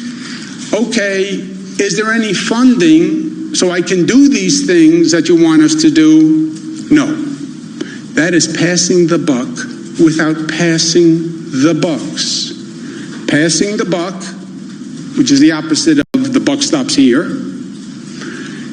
The buck doesn't stop here. I'm passing the buck, and I'm not passing the bucks. I'm not giving the financial assistance to actually perform the responsibility. So, last point is we go from today to tomorrow. But talk about the new normal. This also has to be an opportunity, where after this horrendous period that we have gone through on every level, after the exorbitant cost of this, the personal pain of this, the death of this has to be one of those moments in time when we look back where we say society transformed. It was a learning and growth and transformational period where growth and evolution was accelerated. Yes, society took a terrible blow, but it became a moment of reflection where all sorts of new reforms and innovations happened. That's what we have to do with this period when they look back at it. So our goal is not, let's get up and turn the machine back on and keep going the way we were. No. How do you make the changes now that you've been talking about in some cases for years, by the way, but you never had the political will to do it, or it was too hard, or it was too difficult? We talk about environmental changes that we're going to make, but we never really do it. We talk about issues of income inequality, but we never really get there. You know, we talk about changes to our public transit system, but it's too hard, it's too controversial. Right now, you have an opportunity in this window to really make changes and reforms and improve things in a way you haven't. And by the way, if you went through this, and you went through this pain and aggravation and suffering, and you didn't learn, well, then shame on us. Then shame on us, because there are so many lessons to learn. And then you come back better than you were. 9/11, New York took a terrible beating. This nation took a terrible beating. We learned from it. We grew. We're better. 9/11 transformed the country. If I told you before 9/11 you were going to take off your shoes when you went to an airport before you could get on an airplane, and they were going to go through every bag and you would say, I'm never doing that. 9/11 said this is a different world. Look at all the security measures we now have post 9/11 that we would have never envisioned. We went through Hurricane Sandy. We didn't build back what was. You build back better than before. You take that moment, you learn that lesson, and you improve society. We have to do that here. And we have to do it affirmatively. It doesn't just happen. You have to say, we paused. New York pause. You paused. You reflect, you learn, you grow, and you move forward. Look at what we learned about the public health system. You know what we learned about the public health system? There is no public health system capacity. Hospitals had the number of beds they needed to operate. Well, what in case of an emergency? There was no emergency capacity in hospitals. Nobody had beds left empty. Oh, that wing is in case there's an emergency. Then we would use that wing. It didn't exist. Why not? Well, that's not what we did. So, how do you improve the public health system? How do you improve the emergency response? Well, we never had to deal with a pandemic before. By the way, what is a pandemic? Okay, well, now we did. And now let's learn. And how are we going to be ready for the next situation like this? Because there will be another. I don't know what it is. I don't know when it is. I don't know if this virus comes back in a second wave. But there will be something. And we have to be ready and better for it. And not just what you learned, but what have we been talking about doing that we should be doing that this is now an opportunity to do? We've been talking about reimagining the workforce and workplace. Does everybody actually have to drive into the office every day? Or did we learn that there are ways to telecommute and work from home where it's actually more efficient, it's actually more effective? What do we do about a transit system? And how do we make it safer? Not just the way we've been talking about, but also from a public health point of view. And how are we now smarter about public interactions? I can't tell you how many doctors now have come to me and said, I said for years we shouldn't be shaking hands, that it's just a total way to transmit germs and viruses, etc. So how do we take this moment, since we are paused anyway, and actually come back smarter? I also believe it'll work. It's a moment of personal reflection. We've been listening to New York Governor Andrew Cuomo with the daily press briefing on the coronavirus in the state of New York. I guess the good news is that the hospitalizations, the intubations, kind of some of the leading indicators have in fact started to plateau and apex and start to trend down slightly. On the other hand, however, as Andrew Cuomo mentioned, the number of deaths remains stubbornly high, over 600. So still kind of really fighting the good fight there for the state of New York, but certainly some progress being made as he presents the numbers as he does every day. Quick data check here as we finish out the morning. We have the S&P up 44 points, the Dow up 400 points. Let's put the Dow at 23,940. Good solid day, 1.7% move up in the Dow. NASDAQ up about 60 points, 85.92 on the Dow. So we're having a green on the day. People starting to look towards reopening this economy. Coming up, Balance of Power with David Weston coming up in just moments. He will drive the conversation forward with you. For Lisa Abramowitz, I'm Paul Sweeney. This is Bloomberg. In addition to Bloomberg Radio, you can catch the latest news and biggest newsmakers on Bloomberg Television. Look for us on DirecTV Channel 353 or check your local listings. That's saying success. Okay, people, I've got the daily checklist. Who today has eaten dinner for breakfast? Tick. Started a chore you'll never finish? Tick. Done a conference call in your pajamas? Tick. Here's another for your list. BritBox. Streaming the BBC, ITV, Channel 5, and now Channel 4. All in one place and ad-free. So add BritBox to your list and get a 30-day free trial of the biggest box of British box sets. Search BritBox free trial. Tick. Biggest compared to other SVOD providers. Auto renews at $5.99 a month unless cancelled. T's and C's apply. Typical Danny. Last night I was chilling with my girls, but ended up spilling my Chardonnay all over my fave lilac nightie when I saw the photo I was tagged in. State of my fake tan. But no worries. Just one wash and my clothes will smell perf with Surf. Surf gives you long-lasting fragrance with natural essential oils. Find your fragrance in Surf's laundry range.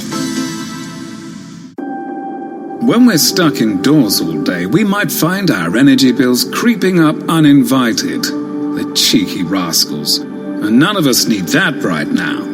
But by simply switching your energy with Money Supermarket, you could save £280 on your bills. It's just one small step towards money calm. Money Supermarket. Let's tune in sports on this day. On this day in 1951, Mickey Mantle plays his first career game for the New York Yankees. There's a drive to left center. Mantle digging hard. Still going. Big catch. Key flash. Mickey Mantle bangs out his second homer to score a pair of teammates. To listen to conversations breaking down the moments just like this, search sports to be part of the discussion on TuneIn. The sports world is full of inspirational stories of heroic figures.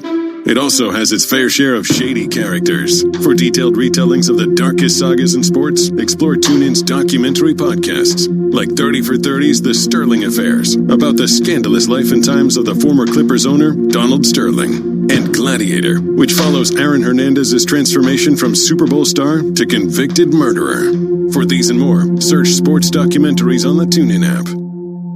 24 hours a day at Bloomberg.com, on the Bloomberg Business app, and on Quick Take by Bloomberg. This is Bloomberg Radio.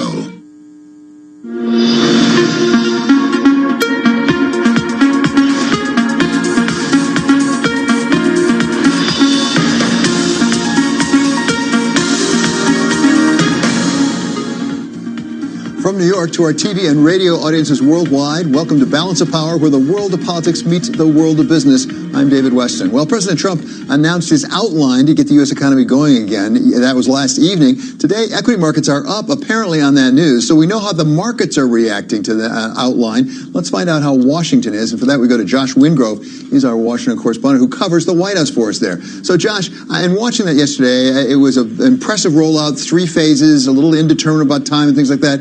At the same time, was this a substantive move forward toward getting the economy back going, or was this more of a communications device? Because the president kept saying it's up to the governors. It's up to the governors. Yeah, I mean, it's both. He began the week by sort of claiming absolute power to order the governors to do stuff if he wanted to. And then yesterday gave them essentially the ball and said, it's up to you. And then today is tweeting apparent support for anti-shutdown measures, protests in a series of Democrat-led states, including Michigan, a very crucial state in 2020. So he's going back and forth between whether he is in power or he is not in power when it comes to these decisions. The main critique of the measures he introduced yesterday, which will allow states that believe that they have it under control to start loosening restrictions, is that we really still don't have testing capacity to catch quickly any outbreaks that might pop up, and that is fueling concerns that there might be a second wave either in pockets and regions or nationally that would, of course, potentially lead us back to having to reimpose shutdown measures. So that is the concern right now, but certainly Trump wants at least some states to start moving towards an opening.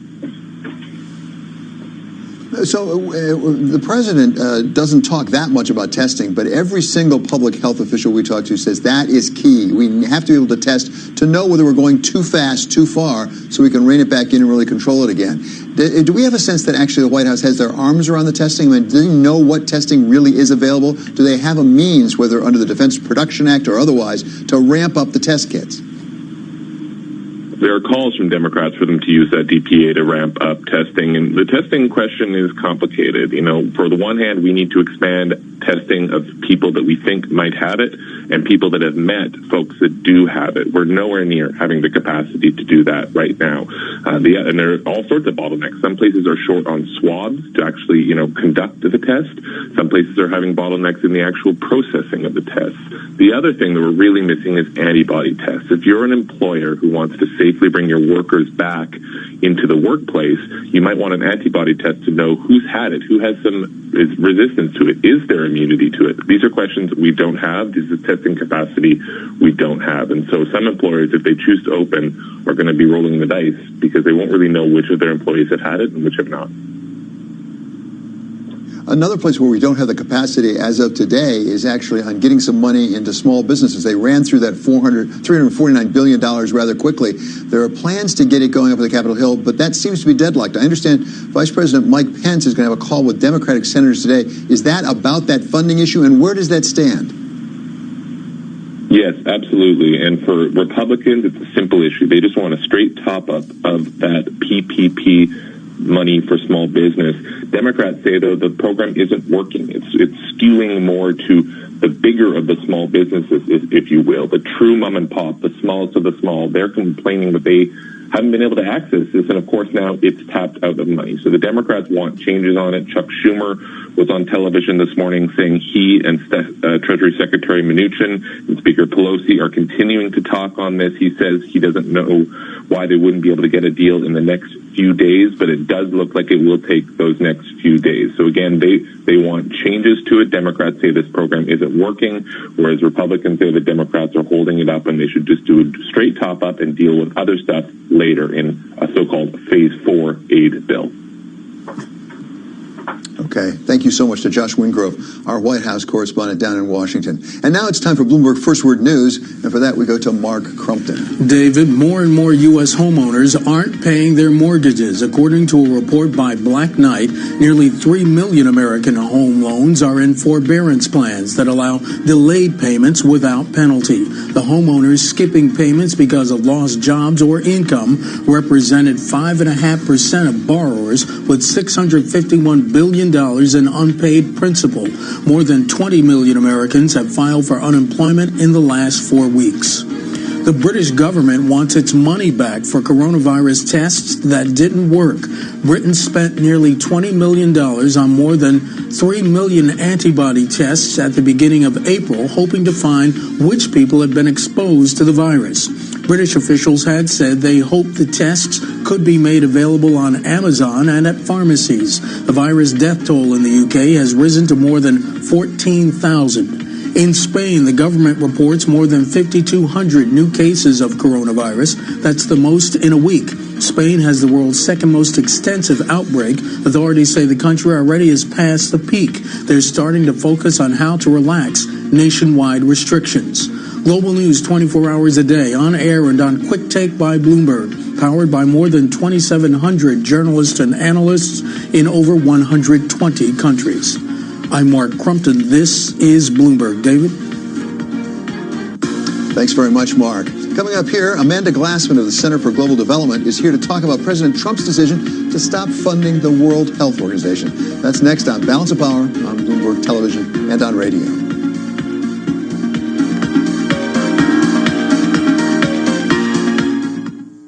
There are times when you have to... Did you know that players of People's Postcode Lottery have raised over £500 million for charities and good causes? They've also won £47 million in prizes so far this year. And it could be your postcode next. Visit postcodelottery.co.uk/radio before midnight on the 23rd of April to play in the May draws. PPL managed lotteries on behalf of good causes. 16 plus, conditions apply, play responsibly. The football boots that will help her score her first hat-trick. The tech that keeps you connected. The cozy jumpers that are perfect for snuggling up together. With a choice of ways to pay, you can make the most of family time. You can say yes when it matters most at very.co.uk. Goods and services provided by Shop Direct Home Shopping Limited. Credit provided by Shop Direct Finance Company Limited. Headlines and breaking news 24 hours a day at Bloomberg.com, the Bloomberg Business app, and on Quick Take by Bloomberg. This is a Bloomberg Business Flash. Off earlier highs, but still up, stocks are extending a weekly advance as investors speculate the American economy would soon begin to emerge from a lockdown amid a glimmer of hope in the race for coronavirus treatment. Treasuries are up, oil is down as the S&P paired gains amid a drop in benchmark 10-year yields. And as Apple sank after Goldman Sachs recommended selling those shares. We check the markets every 15 minutes throughout the trading day on Bloomberg Radio. The S&P 500 is up 1.5% at 41. The Dow's up 1.6% at 380. And the NASDAQ is up 0.4% up 35. The 10-year is up 6/32. The yield 0.6%. West Texas Intermediate crude's down 8.25% at $18.23 a barrel, with COMEX gold down 1.8% at $1,700 even. The dollar yen is at 107.53. The euro at $1.08. That's a Bloomberg Business Flash. I'm Greg Jarrett. Now Balance of Power continues with David Weston.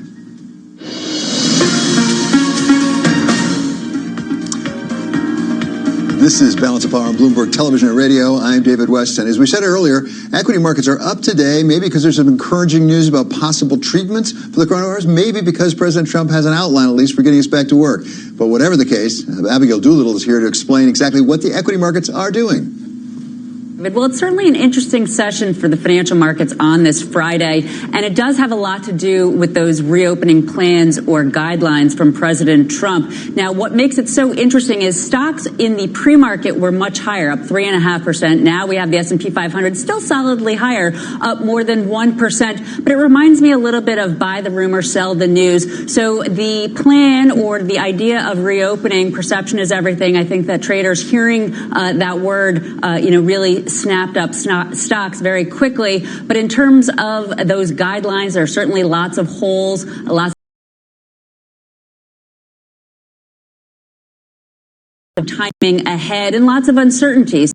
You can see that reflected in the fact that the S&P 500 is off of those highs. At the highs, up 3.5% in the pre-market, now up 1.4%. But take a look at the tech-heavy NASDAQ. Now, at this point, down 0.2%. That's been one of the leaders. So that tells you that some investors are perhaps nervous or just facing some uncertainty around this. Plus, the NASDAQ has been up so much more, perhaps profits being taken off there. Another interesting idea, take a look at the New York FANG Index, David. Amazon, of course, has been on fire. A lot of those big tech stocks that do well when people are at home. So the idea that maybe we will be reopening relatively soon, perhaps putting a bit of a breather for those stocks. So that's an interesting nuance, again, to think about. But the big story beyond stocks rallying on the day, David, crude oil. Take a look at WTI, down 8.3%. This is really important. If we consider a year-to-date picture of crude oil and the S&P 500, crude oil has been leading the entire way lower out of the coronavirus. There's a big divergence now.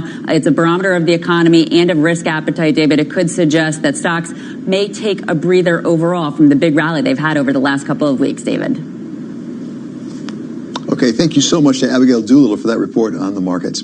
President Trump earlier this week criticized the World Health Organization for its handling of the coronavirus crisis, at least in the early stages, and as a result, suspended, as he put it, U.S. funding for the organization. Welcome now, Amanda Glassman. She is Executive Vice President as well as Senior Fellow at the Center for Global Development. So, Amanda, thank you so much for being here. First of all, give us a sense, does President Trump have a point about the way the WHO handled this in the early stages?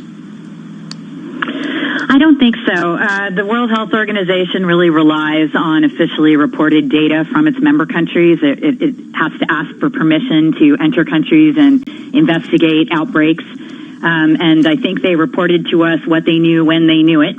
Obviously, we wish that those reports had come out sooner, and we wish that fuller reports are available all the time. The question is whether we want to give the World Health Organization the teeth to be able to go in and investigate when we hear signs of an outbreak. Is the World Health Organization going to become like the International Atomic Energy Agency, for example, that can send in inspectors?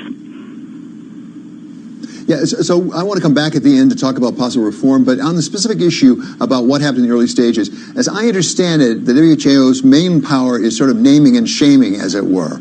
And one of the things that's being said by some about the WHO is they didn't call out China early enough because they didn't let their people get in there. They didn't get enough information. Is that unfair?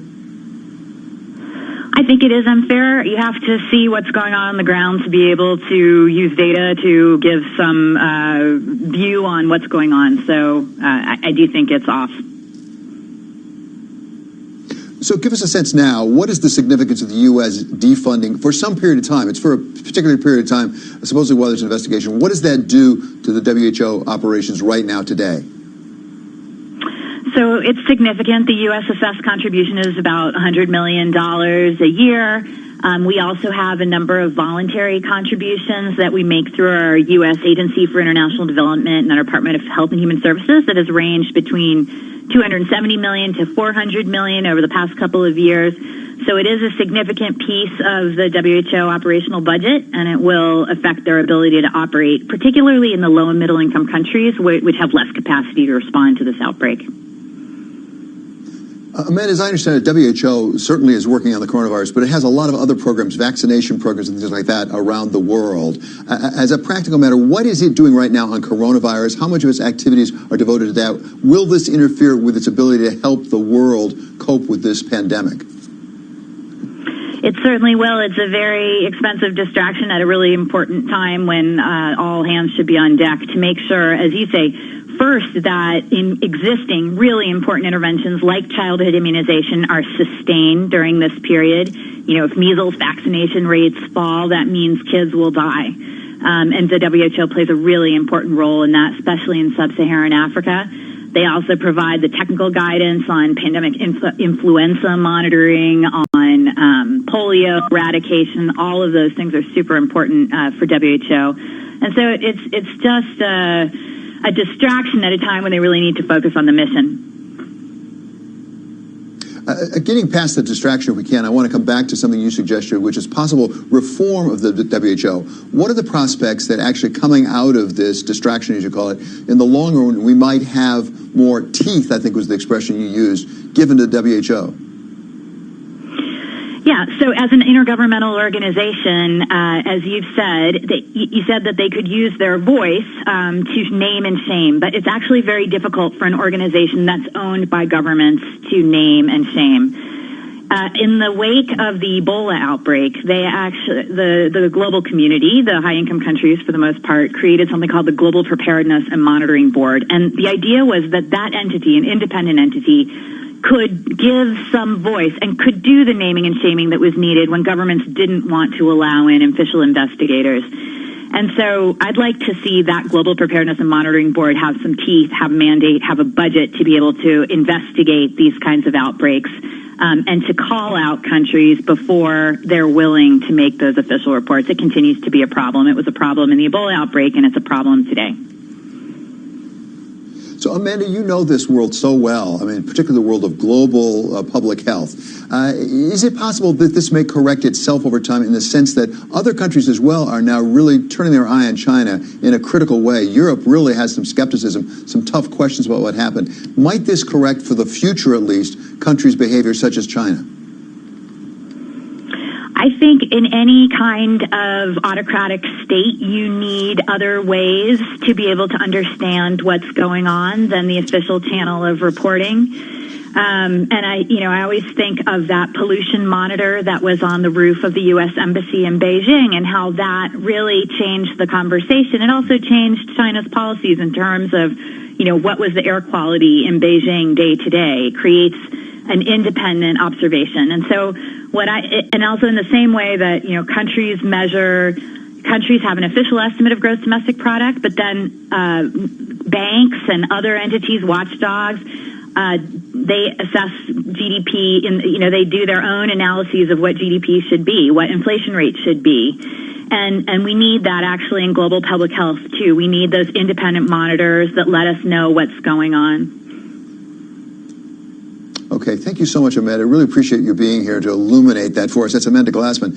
She's from the Center for Global Development on the question of the World Health Organization. Coming up later here, we're going to hear from not one but two different presidents of feds, regional feds, about exactly what's going on with the U.S. economy. This is Balance of Power on Bloomberg Television and on radio.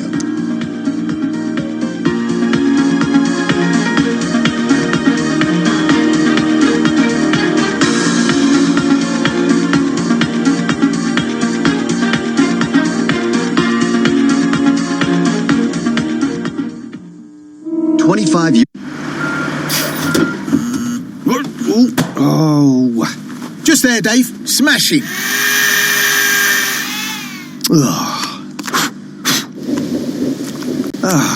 Great. Really? Night, Steve. Yeah, see ya. Built to take the big knocks. Samsung rugged devices. Easy to use, hard to break. Explore the Samsung Rugged range.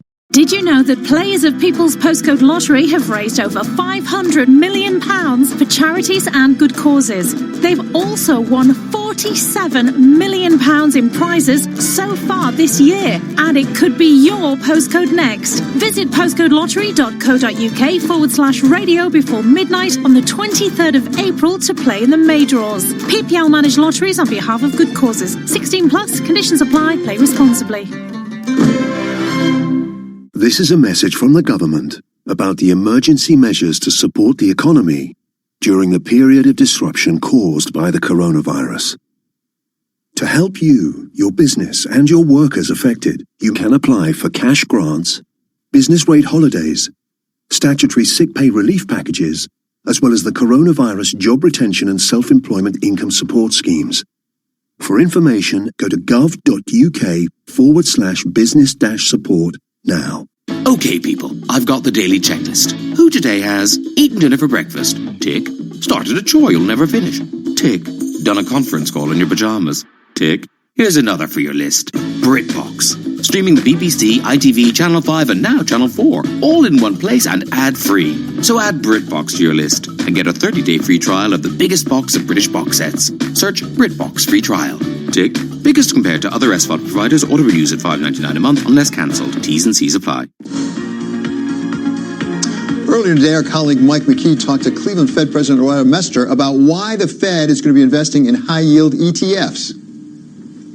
part of what we're doing and all the things that we're doing are twofold. One is, right, we're trying to make sure that the markets stay functioning. So some of the efforts that the Fed has done, right, are really geared at market functioning, and some of them are geared to make sure that, right, we mitigate the negative effects on households and businesses by making sure that we have credit flowing to those businesses. So I look at the ETF part of that as a market functioning issue. And we're continuing to look for gaps to make sure that our markets are functioning. And I would say that some of the efforts that we've taken already have improved functioning in the market. So there's two things going on. One is making sure that, and this is the Fed's responsibility, right, is to make sure that we have markets that are well functioning so that credit can flow, right, and do what it can to help shore up the economy to prepare it for the recovery. So, you know, we can disagree on kind of what the right way to do that is, but part of what we're doing is to try to make sure that we have functioning financial markets, precisely because those are an essential ingredient for the economy, for that any other policies that we do can flow through. So there's a transmission to the households and businesses that need those fundings. I know that at this point, the Fed is all in, doing everything it can to try to support the economy. When we get to that third quarter, maybe reopening, and it's time to stimulate the economy, is there more you think you need to do or can do, and what would that be? So I think we're going to have to see how what it looks like when we get there. I don't think we're up against any kind of constraint on what we can do. As you've seen, I think we acted appropriately, rapidly, in an unprecedented, rapidly way, really because of the recognition of how deep this shock was, and engineered because of the investment we're making in public health, right? So when we get to that point, we're going to look at our tools, do what we can, again, to support some of the programs that the federal government is doing, in terms of like the PPP, the Paycheck Protection Program, et cetera, and then be prepared to use our tools as appropriate. That was Cleveland Fed President Laura Mester. Yesterday, I talked to the Dallas Fed President, Robert Kaplan, and he said, like she did, they're not done yet necessarily on their lending facilities. We're continuing to look for pockets of the economy that have been overlooked in what we're doing, and through no fault of their own, are under stress. And so I would say my own mindset would be we should be open-minded about continuing to look for areas, whether it's nonprofits would be a good example. The issue of mortgages, mortgage servicers is something obviously that's under a lot of stress.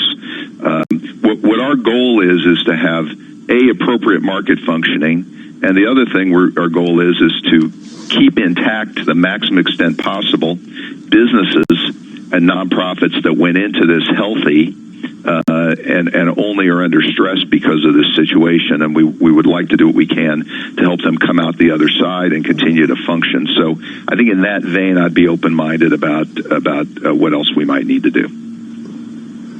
Which takes us exactly to a really challenging point, that so-called moral hazard. The ones who came into it healthy through no fault of their own, they're under stress, as opposed to some who came in not so healthy. Sometimes you have to bail out both. You have to help both just to get this through it. Are you concerned about the moral hazard, and how do we come back off of that and return to a world where you are rewarded for prudence and you're not rewarded for the opposite?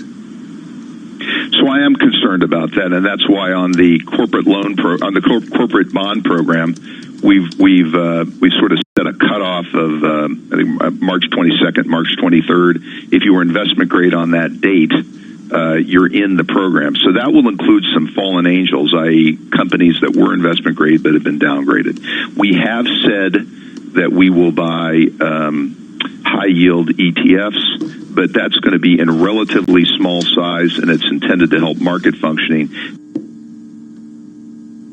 That was Dallas Fed President Rob Kaplan. And now we're joined by Mike McKee, who had that conversation with Laura Mester. So what did we learn from this? It sounds like the Fed is not done yet, as we were looking for another meeting coming up later in the month. They're not done yet. We don't know exactly what they're going to do, however. The programs that they have announced and the steps they've taken have been designed to put a floor under the economy. And you heard Master say we want to keep people working so the companies don't disappear. And we want to open the pipes. We want to make sure that the financial system works so whatever we do to stimulate the economy gets to the economy. What are they going to do to stimulate the economy? Well, they've already cut rates to zero. They are already doing QE. Is there anything else? We don't know yet. It's kind of going to depend on how quickly the economy is recovering and what sectors are recovering when we finally start to grow again. Well, and Mike, some of what they've done, they haven't quite done yet. They've announced but haven't done, like the mainstream lending, I don't believe is up and running yet. So how long is it going to be before they actually get the money out? That's going to be about 2 weeks, they said, to get that started. And all of this is very difficult for everybody to do. Even the PPP program, you have to have some sympathy for the SBA and the banks who tried to do this as fast as possible. But they are going to start getting money out soon. And the Fed, at least, is lending to companies that, in theory, have something of a cash cushion. But the question is, how long does this virus keep everybody down? Does it keep us locked up for another 2 months, 3 months? Or do we start to see businesses get back and start earning money again? And even if they get back, are people going to spend money? A lot of unanswered questions yet. The Fed has to wait for the answers to before they can decide what they're going to do. Yeah, and one of the big questions, of course, is when the oversight kicks in, because people are starting to talk about we need a little more oversight for all this. Yeah, that's going to be an issue. There was a lot of strange stuff billed to the federal government under the TARP program during the financial crisis. They want to make sure that doesn't happen again. And everybody's going to want to know, who are you lending money to? What companies? What was the actual need? There's already criticism under the PPP program that hedge funds, people who make a lot of money, have gone in and gotten loans that they didn't really need, but it was free money, so they took advantage of it. So this will be very closely scrutinized by people on Capitol Hill. Yeah, bailouts for hedge funds, not very popular on Capitol Hill. Thank you so much, Mike, for that great interview and for joining us today. Great to talk with you. Coming up here, we're going to talk to Senator Sherrod Brown, Democrat of Ohio, about exactly what's going on with the proposal for more spending now, a new spending bill coming out, just before he has a call with Mike Pence, the Vice President. This is Balance of Power on Bloomberg Television and Radio.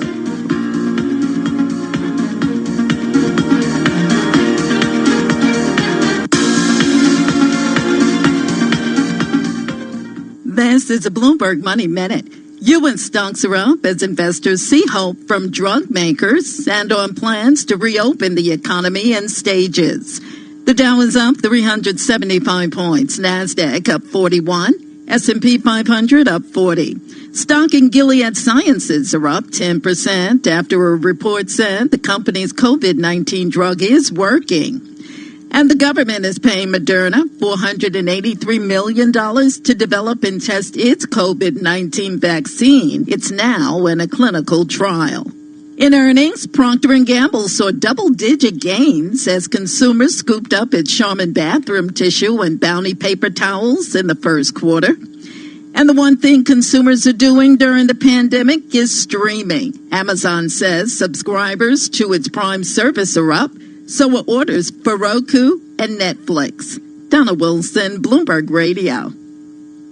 Asset managers who seize change to launch new strategies, add distribution channels, or exploit new technology to re-engineer the investor experience are often rewarded. However, in an industry paralyzed with complexity, few act with agility or decisively. Few run their businesses strategically, yet the most competitive managers in the market know with the right partner and a flexible operating system, you can. Go boldly toward change with SEI Investment Manager Services. Determination and operational strength are both essential factors for growth in asset management. I'm Steve Meyer, President and Head of SEI's Investment Manager Services Division. We know that disruptive forces create opportunities around the world. If you see potential in change, our industry specialists will maximize SEI's integrated platform of data and risk management, global investment operations, compliance support, and investor services to position your asset management business for success. Come grow with us. With SEI Investment Manager Services, you lead the charge in a competitive marketplace. Learn more at SEIC.com/seize change. Adopt US Kids presents What to Expect When You're Expecting a Teenager. Learning the lingo. Jelly. Jelly adjective. Jelly is a shorter, better way to say jealous. As in, Chloe, I am like so jelly of your unicorn phone case. You don't have to speak teen to be a perfect parent. Thousands of teens in foster care will love you just the same. Visit adoptuskids.org, brought to you by the U.S. Department of Health and Human Services, Adopt U.S. Kids, and the Ad Council. This probably wasn't what you expected. Deaths from the coronavirus continue to climb. But now you need to become an expert fast. For the very latest, we're joined live. You'll do it with the latest information, and we'll be right here to help. Are you concerned that the economic damage could linger longer than the virus itself? Bloomberg Daybreak with Karen Moscow and Nathan Hager. Weekday mornings at 5 Eastern on Bloomberg Radio, the Bloomberg Business app, and BloombergRadio.com. Bloomberg, the world is listening.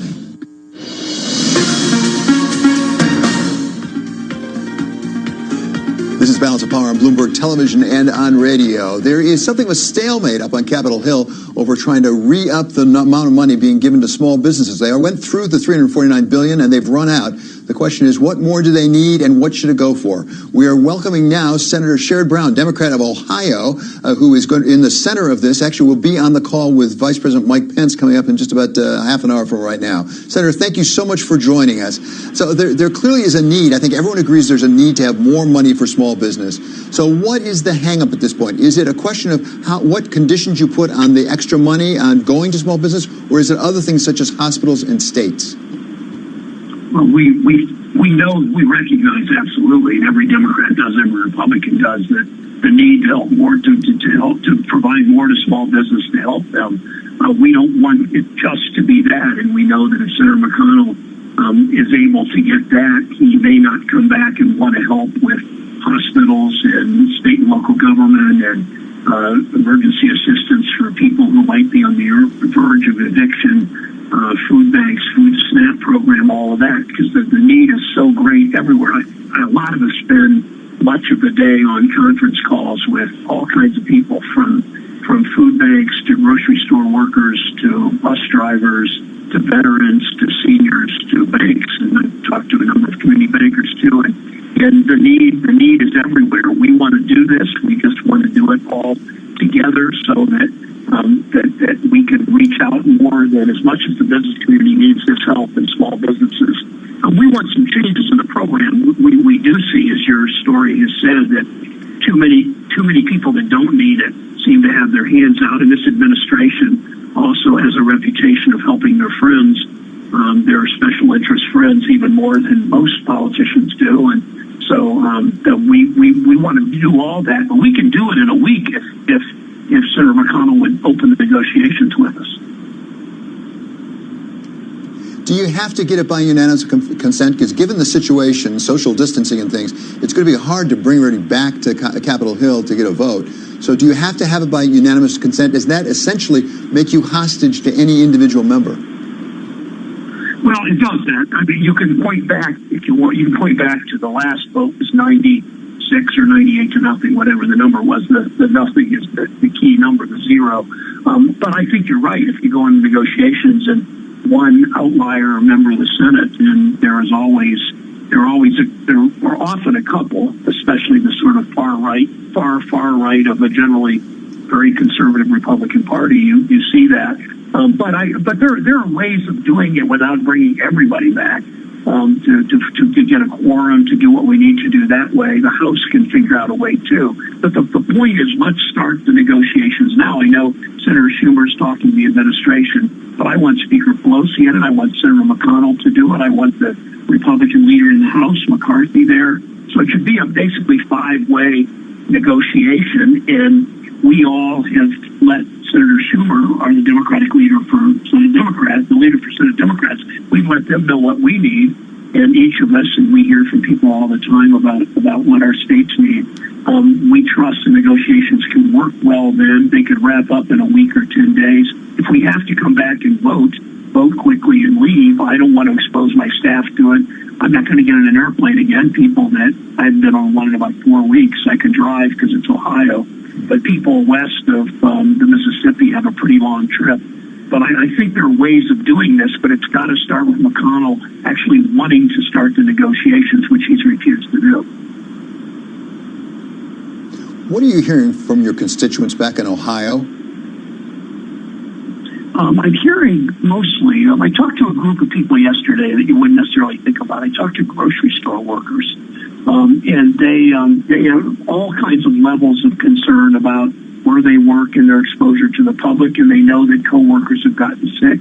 They also know, I mean, to me, it shows, we call them essential workers. Many of the people we call essential workers, our government and our society, and no offense, but our news media pay little attention to. They're the bus drivers. They're the mostly women that do the housekeeping at the hospital. They're the janitors and the security guards and the grocery store workers and the checkout people at drugstores. They're essential workers. They're all working now. They have to. We need them. I get to work at home. I'm privileged to get to work at home like millions of Americans. But these essential workers, most of them make only moderate to low income wages, and we should be giving them a pandemic bonus. We should be, first of all, making sure their workplaces are safe. Those that are union workplaces, like some of the workers I talked to yesterday, can get their companies to pay more attention to safety. Those that are not union are having a little more difficulty getting their companies to pay attention to making their workplaces safer. We know that. I think we're going to learn some lessons from this in the days after, the days when this virus is actually in the rearview mirror. Senator, there are proposals, as you know so well, you've made some of them, about trying to take care of those essential workers, as you call them, both premium pay, but also maybe sick pay, job security, things like that. Is it realistic, you think, to get that in this fourth wave, so to speak, of the spending bill? I think it's realistic to get some part of it, maybe not as much as some of us would like. I think one thing that policymakers who, one of my favorite Abraham Lincoln stories is he was in the White House and his staff said, "You got to stay in the White House and win the war and free the slaves and preserve the Union." And Lincoln said, "No, I got to go out and get my public opinion back." And I'm hopeful that my colleagues in the Senate are spending enough time on the phones talking to people that they really do see what sick pay means. So you're a $12 an hour hourly wage earner. You're the principal breadwinner for your family. You get sick. You have to make a decision. Do I go to work sick, maybe getting sick or maybe infecting others, or do I stay home and lose that $12 an hour, $96 a day pay when I can barely make my rent anyway? Nobody should be faced with that in this society.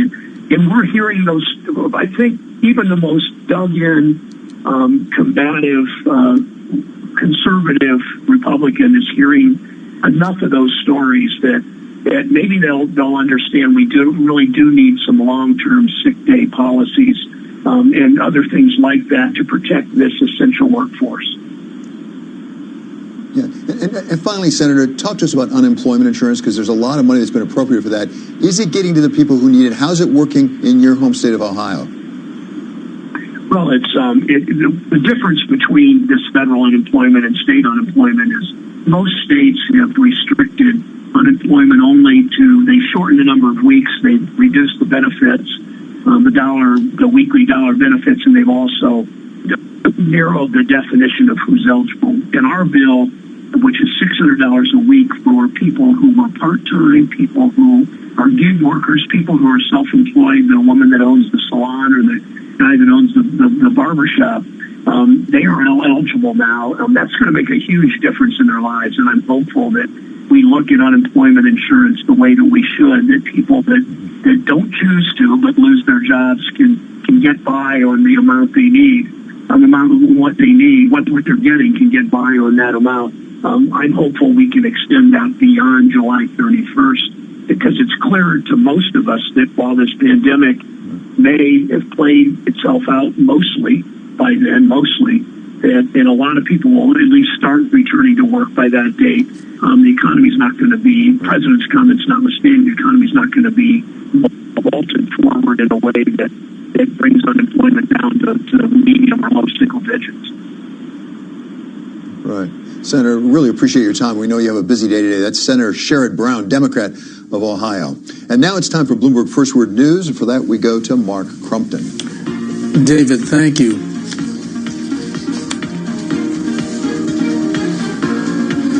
China is pressing back against President Trump and some of his officials who've repeated a theory that the coronavirus was set loose by a Chinese lab that let it escape.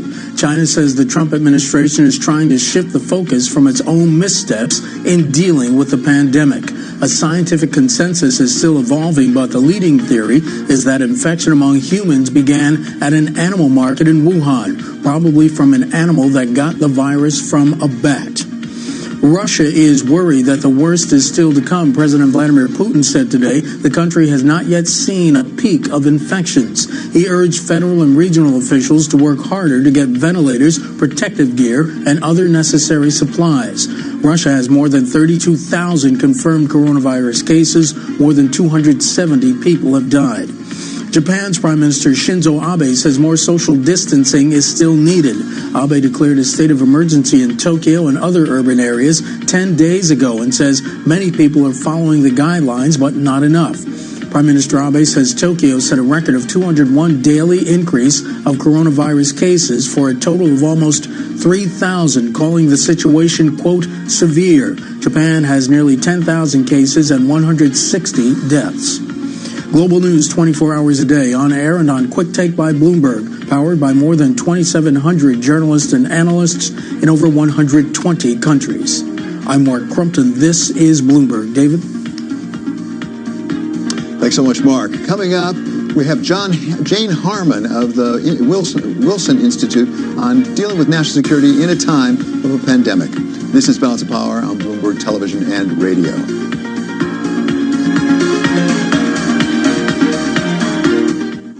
In these times of... Oh. Just there, Dave. Smashing.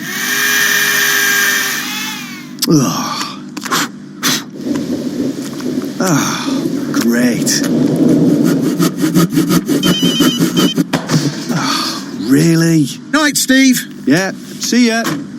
Built to take the big knocks. Samsung rugged devices. Easy to use, hard to break.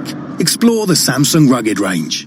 Okay, people, I've got the daily checklist. Who today has eaten dinner for breakfast? Tick. Started a chore you'll never finish? Tick. Done a conference call in your pajamas? Tick. Here's another for your list. BritBox. Streaming the BBC, ITV, Channel 5, and now Channel 4. All in one place and ad-free. So add BritBox to your list and get a 30-day free trial of the biggest box of British box sets. Search BritBox free trial.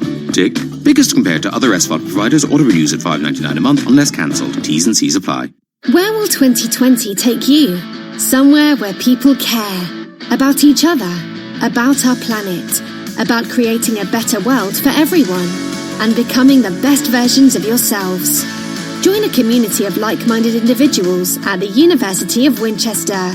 Make sure to accept your offer by the UCAS deadline and visit our website to find out more. See the bigger picture. Be the difference. Go to winchester.ac.uk. At Asda, we're doing all that we can to keep shelves full and prices low. So you can pick up a 7-pack of Growers Selection bananas or 400 grams of seedless red grapes, both just £1 each. Asda. Save money, live better. Selected stores subject to availability. Hiya, it's Mel B. I'm just calling to say whether you're searching for a babe, a boo, or a bit of fun, there's one B you can always rely on. Badoo, the dating app which matches you with people based on your interests. Now more than ever, we want to be connected. You're more than just a photo, so be your true self and connect with a like-minded community. There's a new B in town. Download the Badoo app today. Badoo, date honestly. This is a message from the government. Coronavirus is a national emergency, life-threatening for people of all ages everywhere in the UK. To help save lives, you must stay home.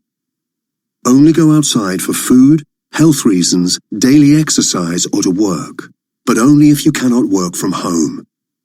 Stay home. Anyone can get it, and anyone can spread it. Stay home to help protect the NHS and frontline staff working to save lives.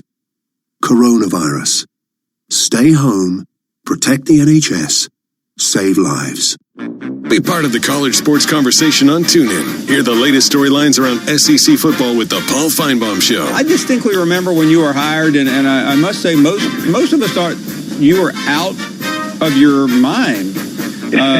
Giving up, I wouldn't call it a cush job because you were traveling across the country. Get your college hoops fix with college basketball talk on NBC Sports. Headed by Shabazz Napier, that also included Amita Brima, who is in and around the NBA ranks right now, and DeAndre Daniels, who was the 37th pick in the 2014 NBA draft. So my question to you is... Or listen to the daily news from around the wide world of college football with College Football Live. I would go with Utah. I think Utah is the better team. And I know I'm talking to an Oklahoma guy, but listen, and it may be recency bias having watched Utah last week and doing that game, but I just think they're a more complete football. Discover these and more college sports podcasts right here on TuneIn. Want to know a great way to discover the latest and greatest sports audio on TuneIn? It's easy. Just make sure push notifications are enabled on your phone to receive recommendations of sports talk, radio, and podcasts, along with important breaking news updates. In case you didn't know, TuneIn lets you listen to the same radio stations you pick up on your home or car radio, except you can hear them from anywhere. If you want to find a station from somewhere else in the world, navigate to the By Location section under Browse. Keep exploring with TuneIn. You love TuneIn for live breaking news from CNN, MSNBC, Fox, CNBC, and more. But when you can't catch your favorite show as it airs, it might just be a click away as a podcast. Search your favorite news station to explore all the on-demand news shows on TuneIn. How do you keep track of all your favorite stations and podcasts? Easy. You add them to your favorites list. Just find the audio you want to bookmark and tap the heart icon. Then, whenever you want to browse your favorites, you'll find everything under the Favorites tab.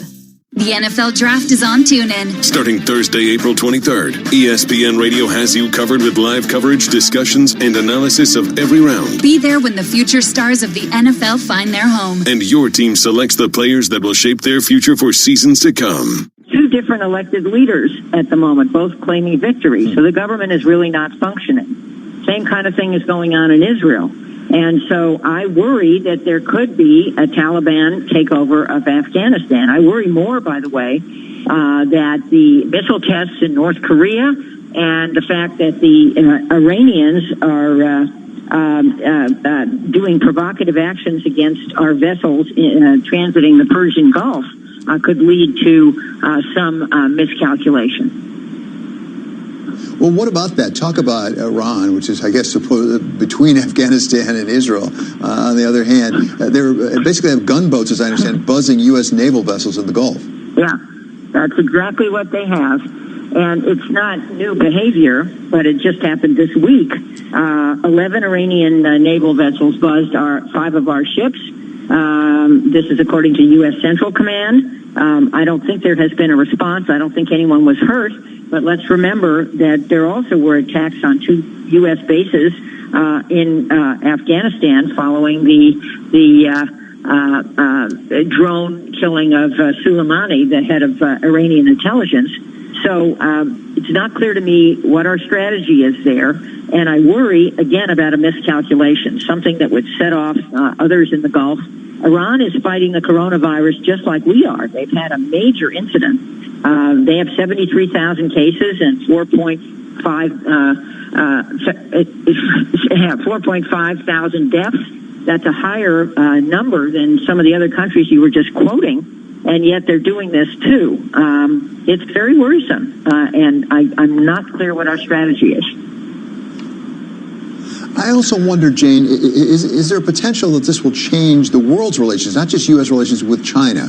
Because I saw a report today that apparently the British government is reconsidering its position on Huawei now.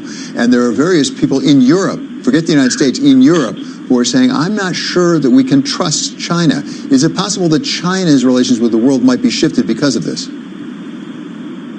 I think that's possible. I think that the fact that this virus originated in China and that it was underreported, that's certainly a credible claim, is hurting China. China's economy is contracting. What the British did is not completely abandon Huawei, but they now have a contract with Ericsson, and so that's very interesting. But I'm hopeful that in the end, I think the only way to deal with a pandemic, which is a worldwide epidemic, is to work together as a world. And we are buying Chinese equipment. Some of it's not working. That's another issue. In Britain, they invested in some faulty equipment to protect against the virus. But what I'm saying is, rather than say, oh, great, China's failing, and then not have a strategy for the world going forward, I'd love to say this is an opportunity to see whether we can have a more clear-eyed and appropriate relationship with China. And the United States certainly has adversaries, but beyond that, I wonder if one of the biggest threats sometimes to our national security is just simple civil unrest around the world. We have not yet seen, I'm afraid, the full extent of this pandemic in some of the poorer countries around the world and what it could do to their populations. How big a risk is that for our own U.S. national security?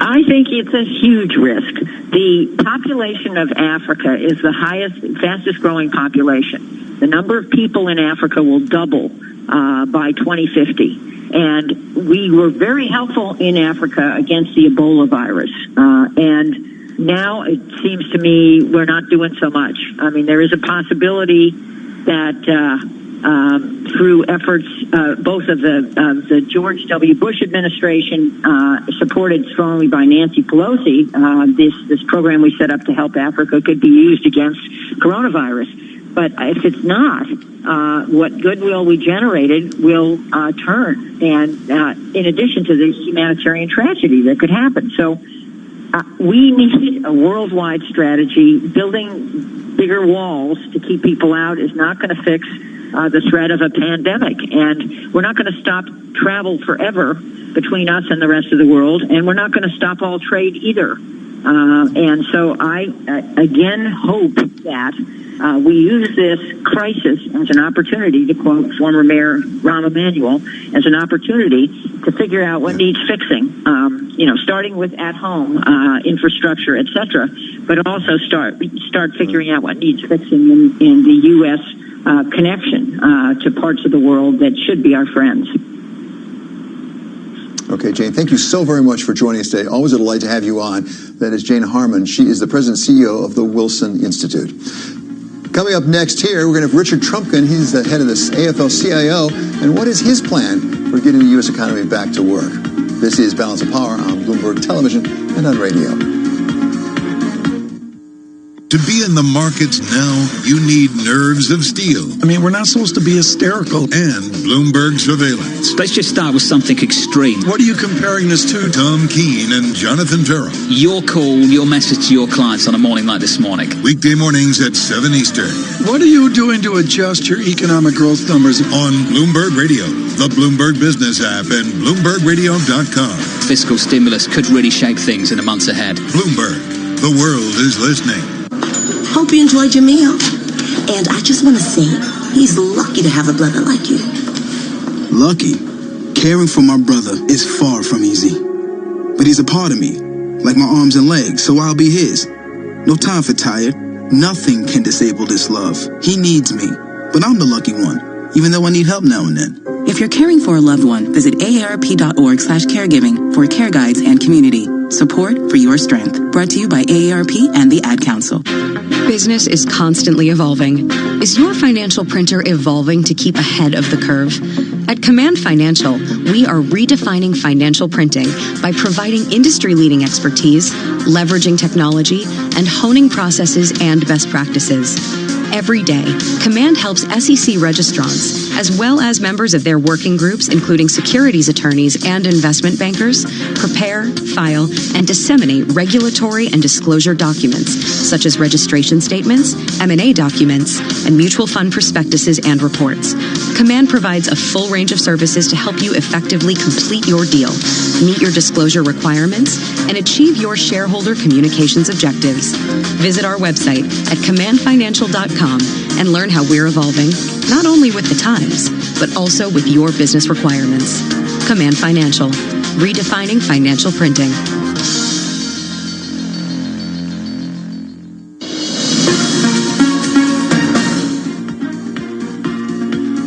This is Balance of Power on Bloomberg Television and Radio. I'm David Weston. Well, President Trump has his outline for how to get the country back to work, but how does it fit with the needs of workers across the country? Well, we're going to talk now with a man who represents more than 12.5 million of those workers. He is Richard Trumka, and he is, of course, president of the AFL-CIO. Richard, thanks so much for being back with us.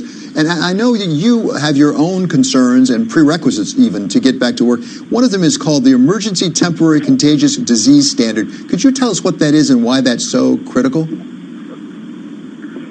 Yes, it would require it would be a standard that is enforceable in court or by OSHA or MSHA that would require every employer to have a plan to go back to protect people from contagious diseases. They would have to train their employees, and then they would have to have the proper equipment, personal protective equipment on hand to protect those employees from the disease.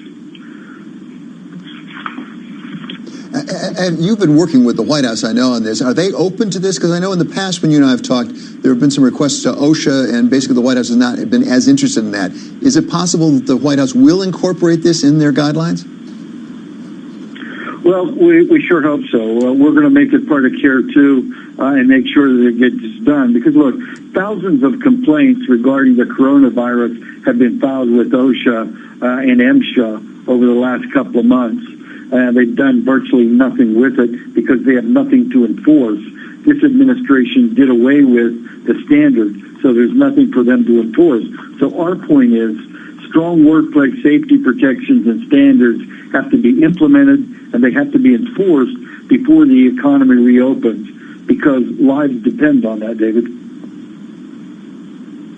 If by any chance you can't get it done at the federal level, is there a chance that you get this done state by state, or even for that matter, collective bargaining agreement by collective bargaining agreement?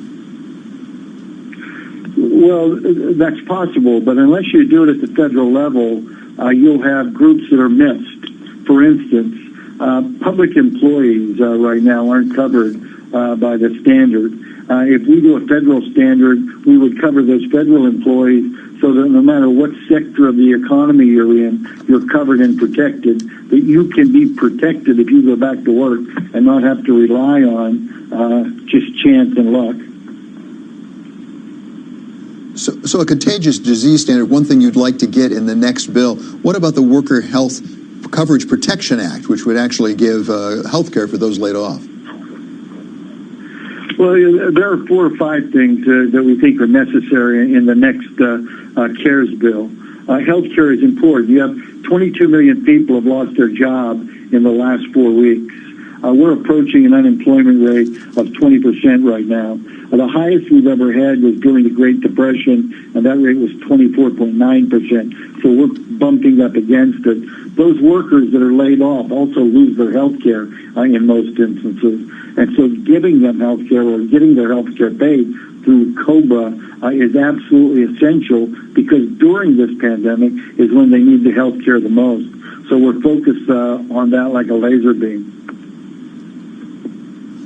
Yeah, and we certainly need you to be, given the fact we have 22 million people who've been laid off just in the last 3 weeks. Thank you so much. That's Richard Trumka. He is the president of the AFL-CIO, and I'm delighted to say we're going to have much more with Mr. Trumka in the second hour of Balance of Power over on Bloomberg Radio alone. We're going to talk to him about the state of his 12.5 plus million workers.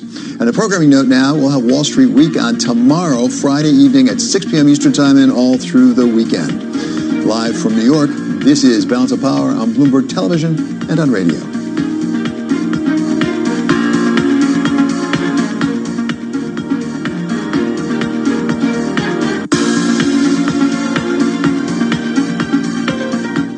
This is a Bloomberg Pursuits look at luxury in the time of coronavirus. The U.S. may start going back to the movies in July, although the experience will probably look different, according to Cinemark. The country's third-largest theater chain is bullish on a summer blockbuster reopening, but with half capacity and limited hours. Reopening plans are based on statements from health officials and conversations with studios.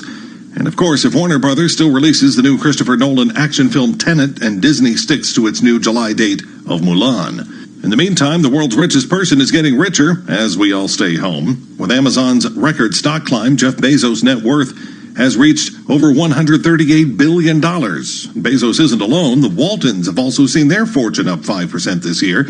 even as non-billionaires are cashing in. UBS Group is seeing ultra-wealthy clients ramp up borrowing to place more wagers in what they see as a cheap market. Visit BloombergPursuits.com for more. I'm Andrew O'Day, Bloomberg Radio. You're living in a world built on science, political and economic. You've got to believe the labour market gets hit. Computer and medical. Clarify where we are on a test. It all makes a difference. What do you think needs to happen in terms of governmental response? And it's all here. He expects the virus to peak quite a long time from now. Get your science straight. The hand-washing campaign, is this actually a good strategy? Bloomberg Radio, the Bloomberg Business app, and BloombergRadio.com. Bloomberg, the world is listening. To buy your home, you became a house-hunting ace, learned about loans, scoured neighborhoods, and asked the right questions. Now you're queen of your castle. If you manage that, you can get your retirement plan on track. Visiting aceyourretirement.org can help. With 401k tips and smart saving strategies, you'll feel empowered to own your retirement like you own your home. Go to aceyourretirement.org.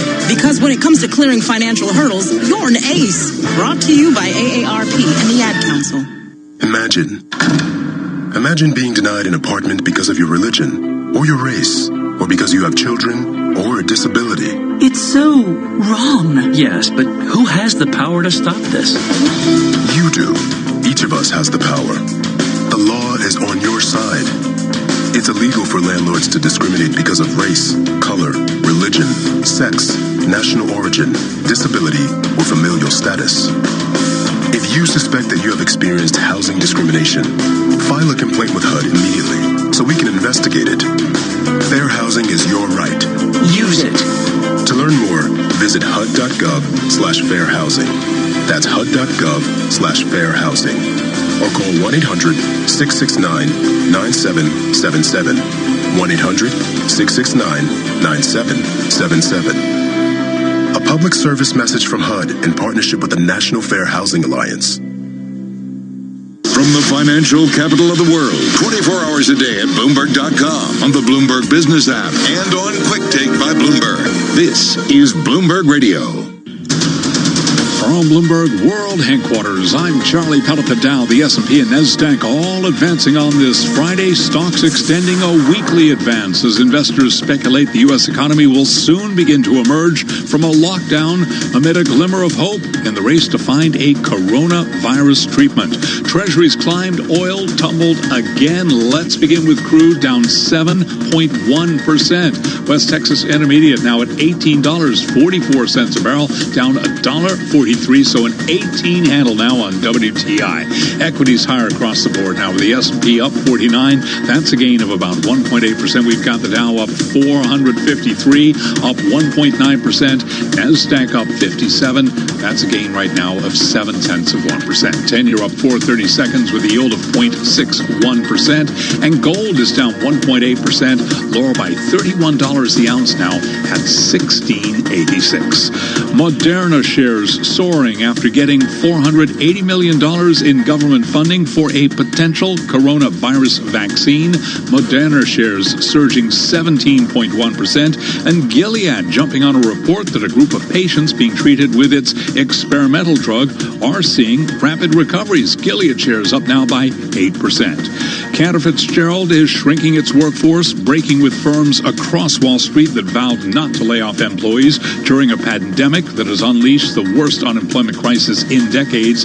The private financial services firm plans to cut hundreds of jobs across divisions as it seeks to shore up its businesses, according to people with knowledge of the matter. That would make the reductions the deepest to emerge among Wall Street's major firms since the coronavirus outbreak. Boeing shares higher after the company unveiled plans to restart jetliner manufacturing in the Seattle area next week. Boeing shares, member of the Dow, up now by 12.8%. Again, recapping here, equities higher with the S&P up 50. That is a gain of 1.8%. 102 on Wall Street. That means it's time for the Market Drivers Report with a focus on American depository receipts. And here is Dave Wilson. Thanks, Charlie. ADRs are higher. In fact, they're up more than U.S. shares. The S&P ADR index is up 2.7%, and the S&P 500 is up 1.8%. You know, Boeing's plans to restart plane production in the Seattle area next week are lifting the ADRs of European suppliers to the jet maker. You've got the engine producer Rolls-Royce Holdings, based in the UK, up 7.9%. And Francis Safran has gained 9.9% in U.S. trading. ADRs of European oil companies are rising after Saudi Arabia and Russia signaled they may be willing to cut production further to prop up prices. BP is up 6.3%. Royal Dutch Shell is up 8.1%. That's for the Class A ADRs of that UK company. And France's Total is up 5.1%. Another French company, Accor, has added almost 14%. French officials said during a television interview that the government is drafting plans to support the tourism industry. And Japan's Nintendo is down 2.9%, along with U.S. companies. It's all about video games, and perhaps we're not going to spend as much time as home going forward. All right, we thank you very much. Dave Wilson tracking those American depository receipts. New Jersey Governor Phil Murphy providing his latest daily update. Here he is. Let's listen in. Were discharged from our hospitals, and that's good news. This is not good news. With the heaviest of hearts, we also report the loss of another 323 blessed New Jerseyans, brothers and sisters, due to COVID-19 related complications. Our statewide total of fatalities now sits at 3,840. This is now more than 5 times the number of New Jerseyans we lost on 9/11, and we continue to mourn and keep the souls we lost on 9/11 in our hearts and prayers and thoughts. And we now have 3,840 more lost souls with whom to do the same. We mourn with each family who has been directly impacted in the worst way by this pandemic. And we are incredibly grateful to those who allow us to remember their loved ones here on this platform. Telling these stories is never easy, but I do hope that by sharing them and putting human faces to the numbers, we can all gain a little extra perspective on why we have been so aggressive in our actions to halt the spread of COVID-19. Here are a few more lives for us to reflect upon. Alicia Seiker Kuna. She went by Alice by the name. Look at that. She came to this country in 1981 from Poland without knowing one word of English. Her story is the American story. It is the New Jersey story. She got her first job on the night shift at a Dunkin' Donuts in Kearney, while her first husband looked after their 3 children, including a son with special needs. Eventually, she was hired as a bank teller, the only one able to help the Polish-speaking customers, and soon became an advocate and resource for the Polish community across Wallington, Passaic, and Garfield.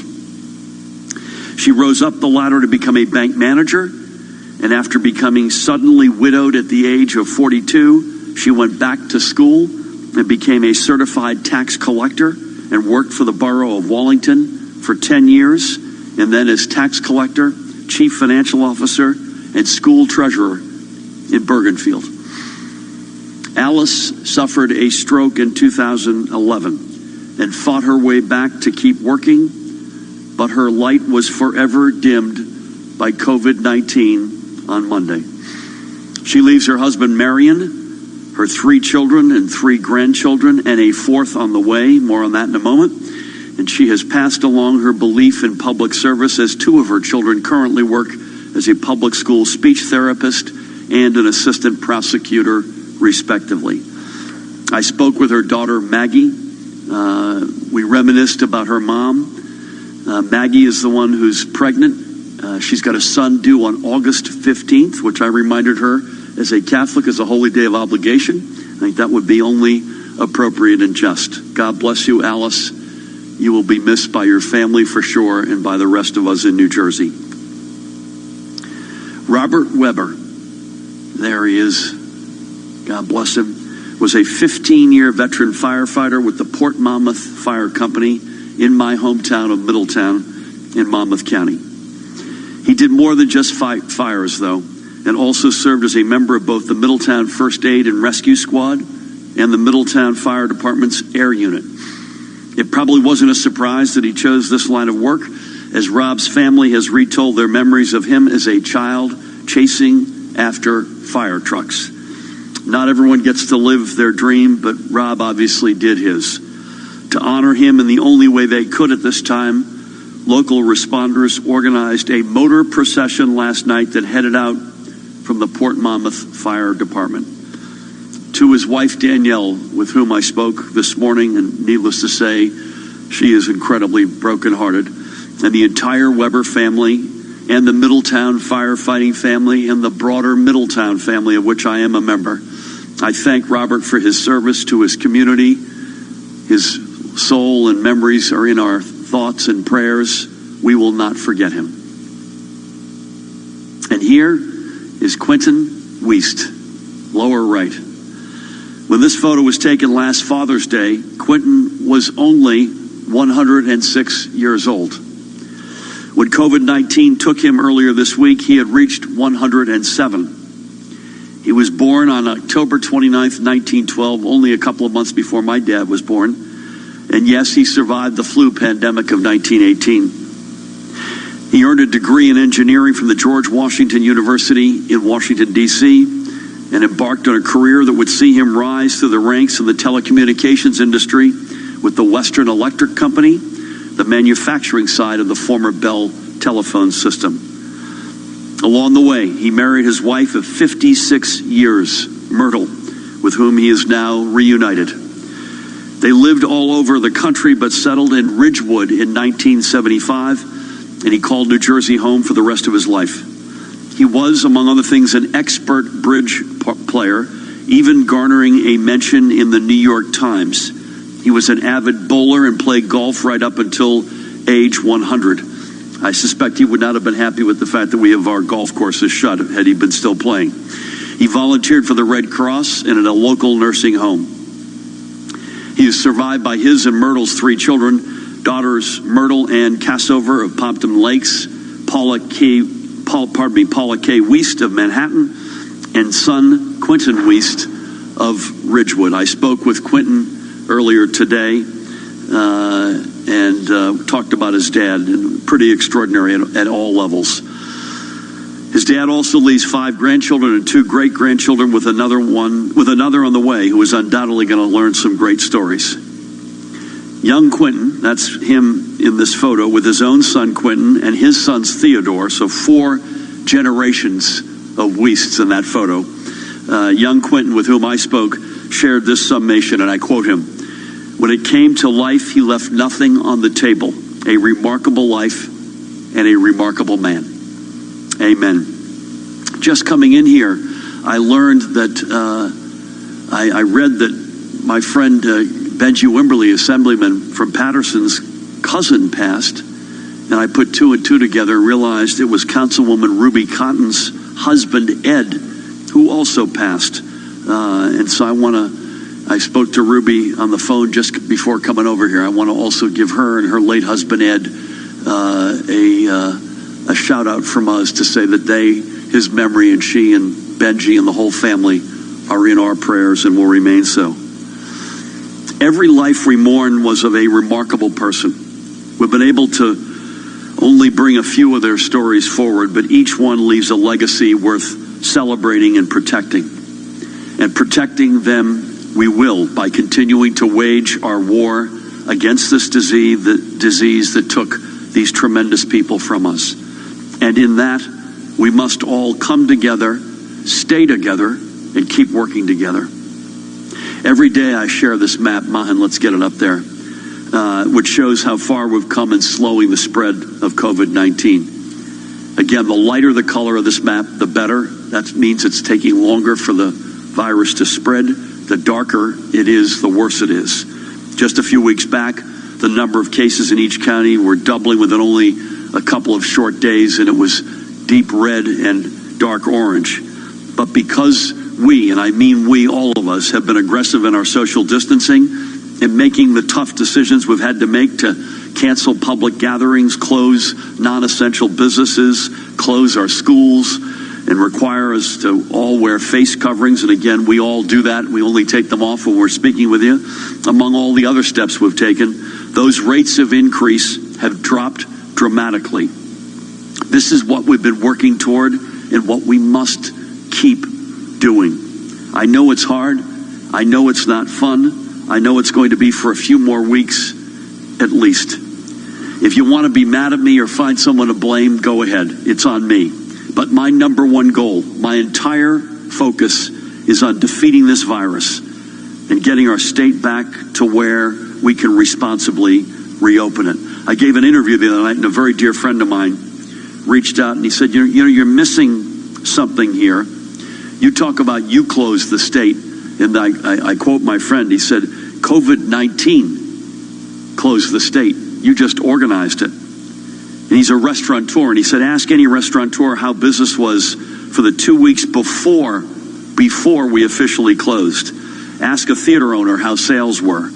New York City restaurants, it was announced before New York City closed down that restaurants couldn't go over 50% capacity.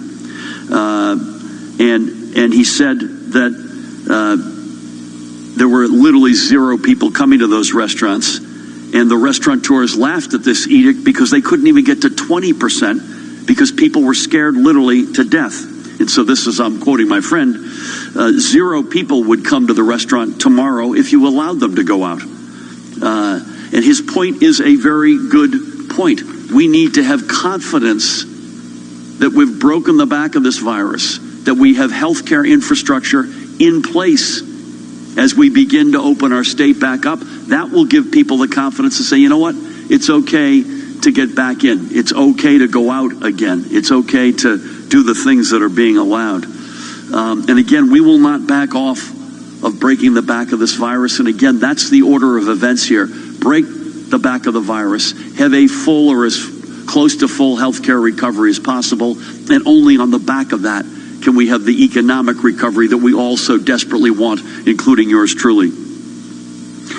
I take solace and guidance in the words of one of my heroes, Vice President and Senator Hubert Humphrey, and I quote him, "The moral test of government is how it treats those who are in the dawn of life, the children, those who are in the twilight of life, the elderly, and those who are in the shadows of life, the sick, the needy, and the handicapped."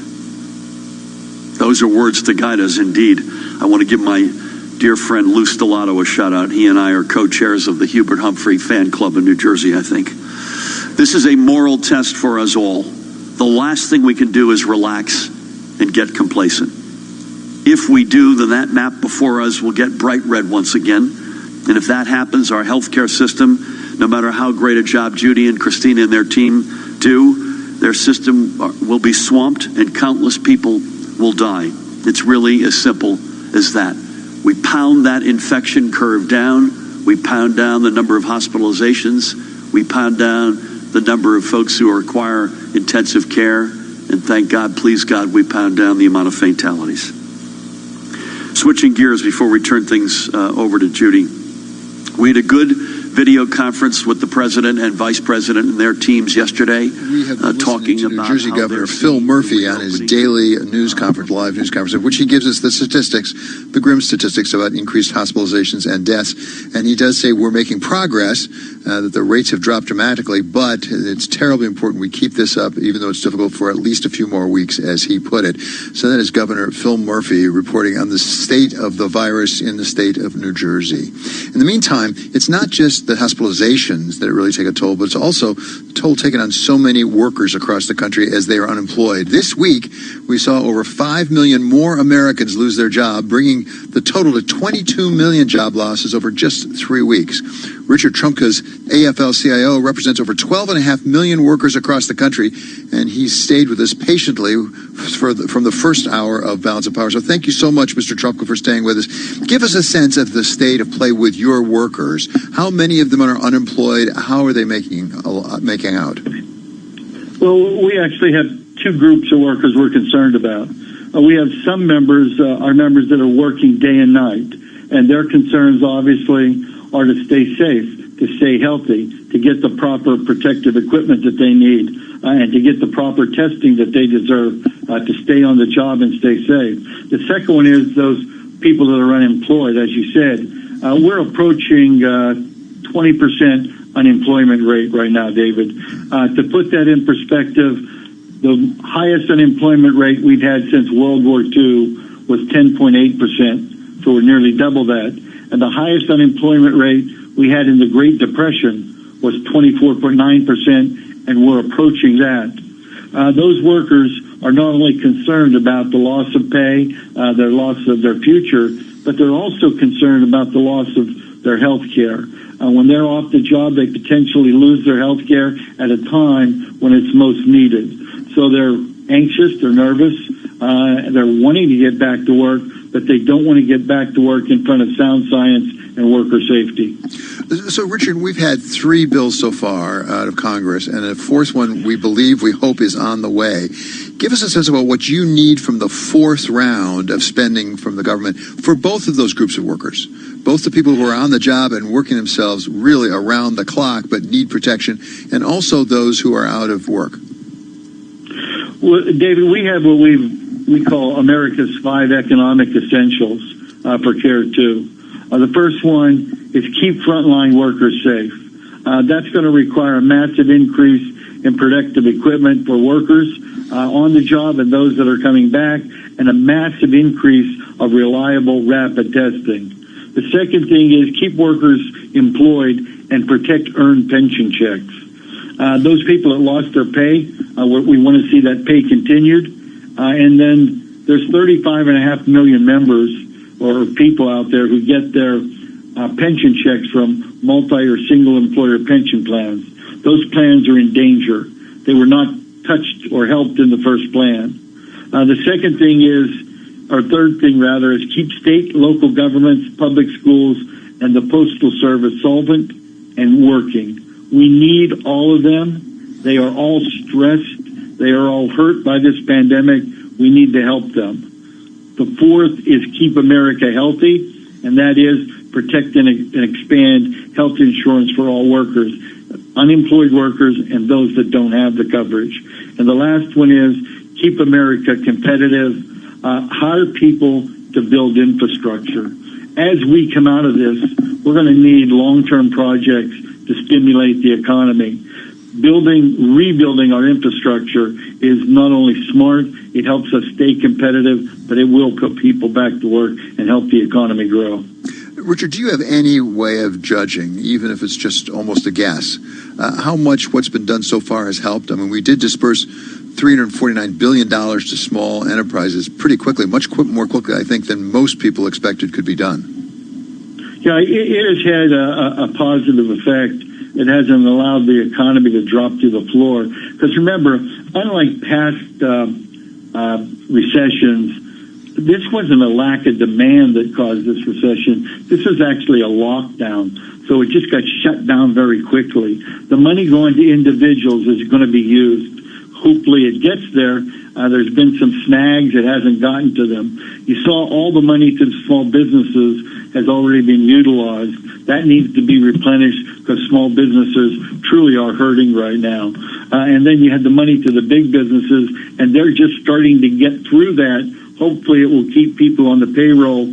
But if we don't protect their health and safety, they won't be able to keep people on the payroll. An example of that was in South Dakota, where you had a Smithfield packing plant shut down. It had 500 people tested positive.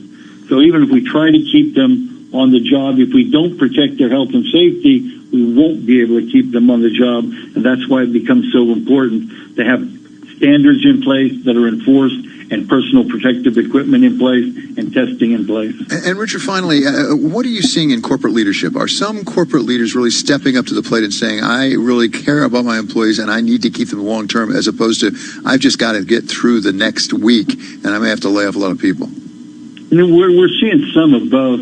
It was interesting. I was on a call with the president the other day, and I listened to a bunch of CEOs, and most of the CEOs were I think, very sincere and honest about wanting to take care of their employees and understanding the importance of them.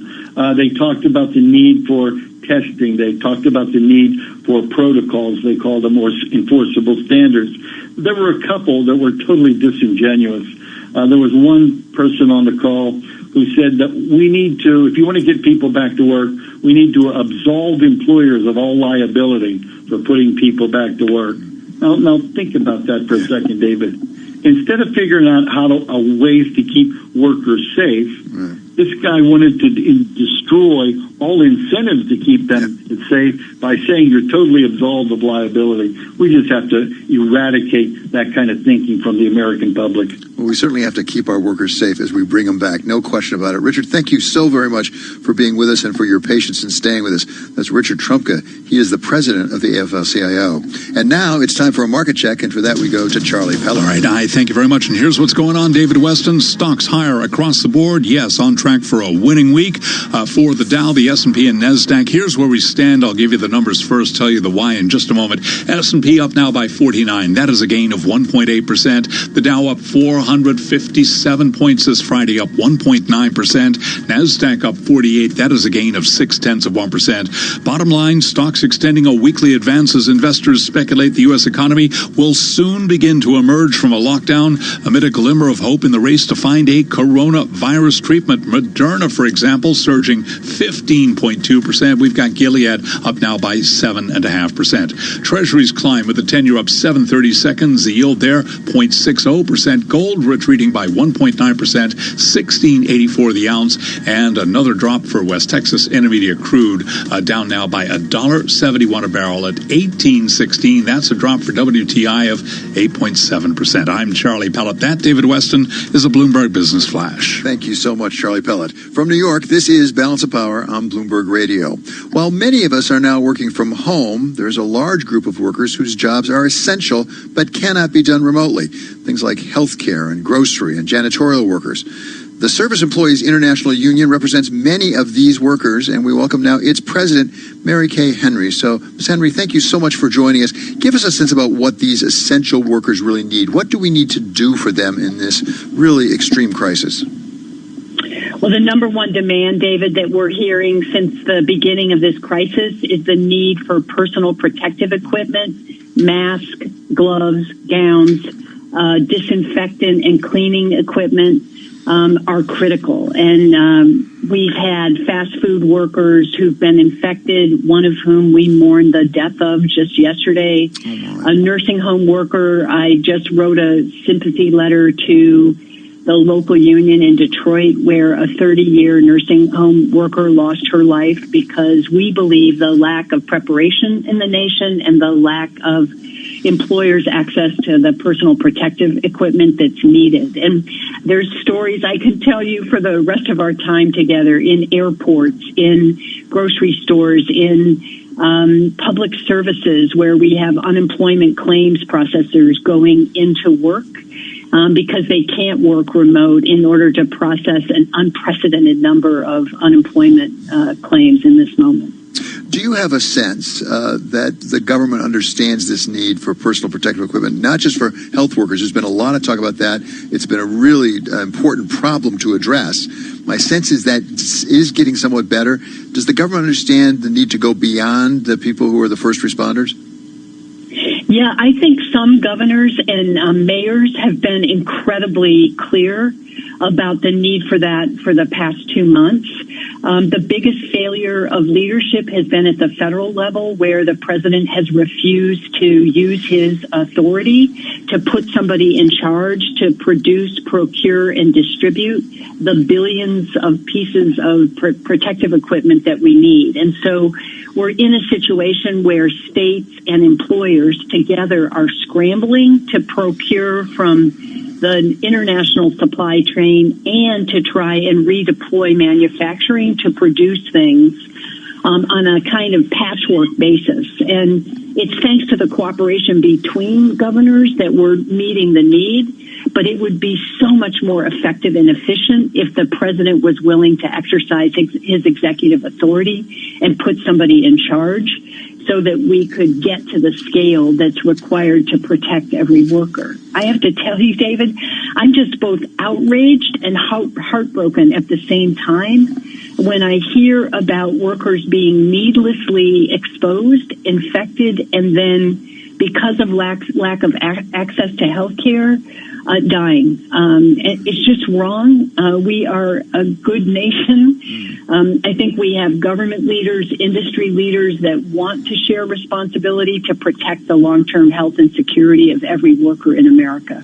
Yeah, certainly it's understandable why you say that the health and security is number one by far on the list. At the same time, there are also proposals to take care of some of these essential workers in other ways, things like higher wages, premiums paid, universal paid sick leave, job security, things like that. Senator Elizabeth Warren has mentioned that. We talked with Senator Sherrod Brown of Ohio earlier in this program last hour, who proposed that as well. Is it realistic to think that might get included in the so-called fourth round of spending that's being negotiated? Yes, we've been demanding economic and health security and all those issues you just made, David, as a part of our Protect All Workers demand, where we've united airport workers, nursing home workers, fast food workers in joining in support of Senator Elizabeth Warren's Essential Worker Bill of Rights. And we're making the case for all of those additional protections to be extended to every worker, no matter who they are, including immigrant workers and their families that need access to health care, paid sick, paid time off, free testing. This is a moment, I think, that exposes the economic divide and things that you've reported on before, where stagnant wages have been a huge economic drag on our shared prosperity. And this is a moment where I think the increased pay for the essential workers that are getting on buses and going into work to do their very best needs to be considered. And then coming out of this recovery, we need to figure out how to take poverty wage work and end it once and for all, and make every job that every essential worker is doing in this pandemic a job that you can support your family on. So I want to talk about that, but before that, on the immediate front, is it worth holding up on the extra funding for the small businesses in order to try to extract from apparently the Republicans who are reluctant to do this some of the things that you're talking about here? Because that seems to be the negotiation right now up at Capitol Hill. Yeah, I have to tell you, I just think the notion that this is a zero-sum game or that we have to make these false choices is the wrong approach to this moment. And I think instead we need to consider how every corporation sort of answers the call in addition, so that government resources can get targeted in a way that stimulates small business growth and helps small businesses hold on to their employees and does right by every essential worker on the front line. We've been flummoxed about why McDonald's refuses to pay paid sick even to every worker and has lobbied against paid sick for employers of more than 500 in COVID-3. And we're hoping to make the case in COVID-4 that corporations that have the resource ought to do the right thing. And there are corporations that are. AT&T has stepped up. Starbucks has stepped up. And I think the federal government, when it's thinking about the investment of tax dollars, needs to require corporations who can to invest in their frontline workforce. So, as you point out, this is first and foremost a human issue, a human tragedy for an awful lot of people across the country.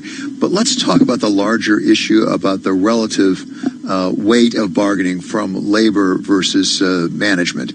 Do you think it may be shifting here? Because in prior pandemics, it has tended to shift, where labor actually has more a stronger position in negotiating with management. Do you think that's a possible result of this?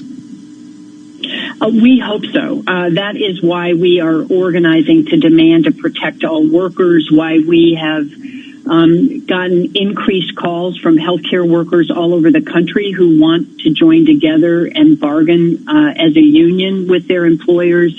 We've seen a lot of nursing home workers, as you can imagine, be very interested in figuring out how to advocate as a group.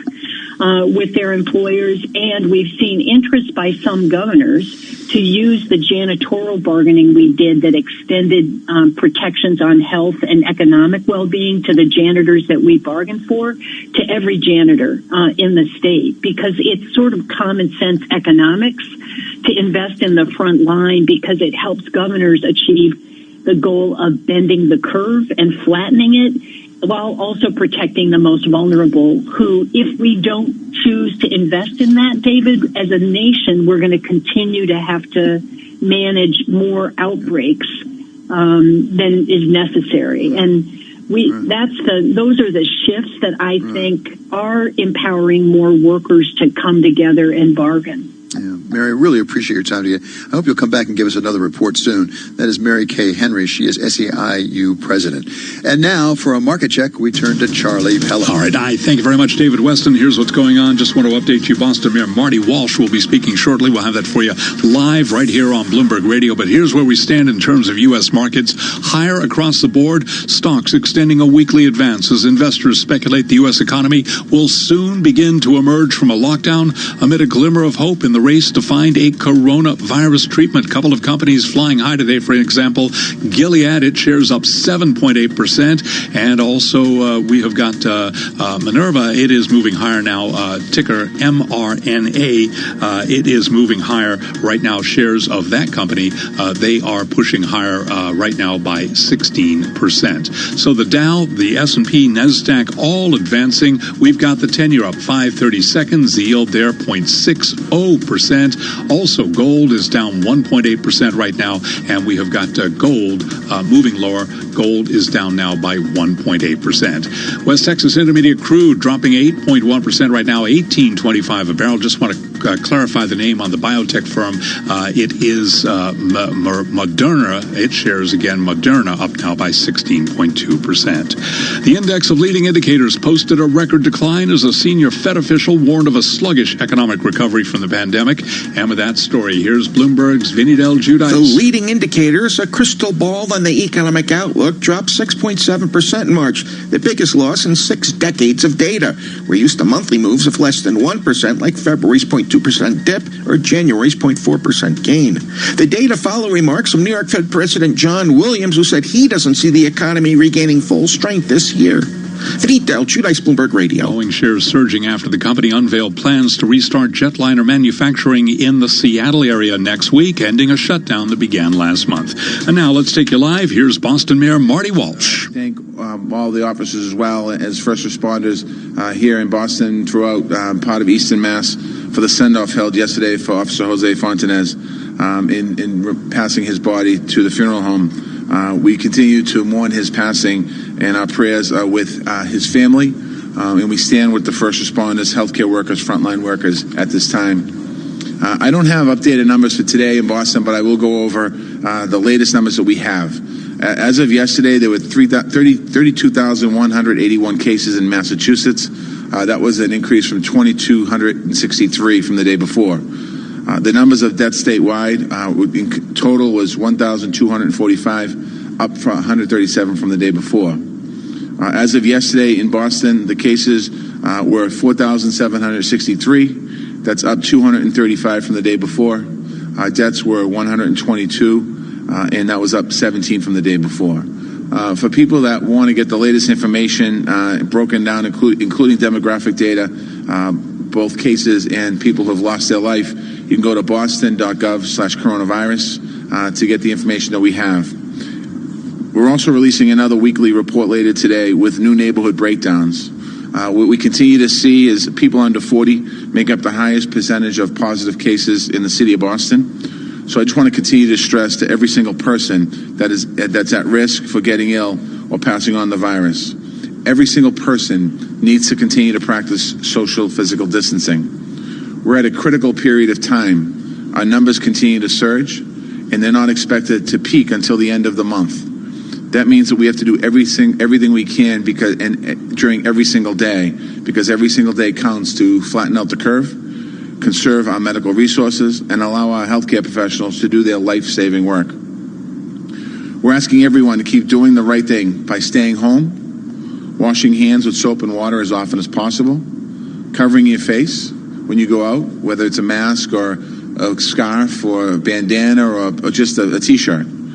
Give people 6 feet of space between you. If you're going for a walk and you see people, make separation so you can pass each other. The infection that we prevent today, in many cases, will be the hospitalizations that you prevent 2 weeks from now. As we know, Monday is Patriots Day. It's not a normal Boston to be home this weekend. Patriots Day is about a moment in history when Bostonians led the fight and sacrificed for the greater good. It's a time when we celebrate as a city. We need that spirit again right now. We need to stand together by staying apart. It looks like we're going to have, over the course of the 3-day weekend, some bad weather, and then we'll have some good weather. We're asking people, regardless of the weather, to stay home. I'm asking you, please do not run the marathon route. People have been talking about that and saying that, and I know that the governors probably talk about it today, and other city officials. That's not a smart thing to do. That's not a safe thing to do, and you're certainly not setting a good example by doing that. If you have an idea, then you can be certain that hundreds of other runners will have the same idea. So we're asking you to do the right thing. Let first responders focus on their needs. And I'm asking everyone to save your energy until September 14th. We're going to keep getting the stay-at-home message out every single way we can.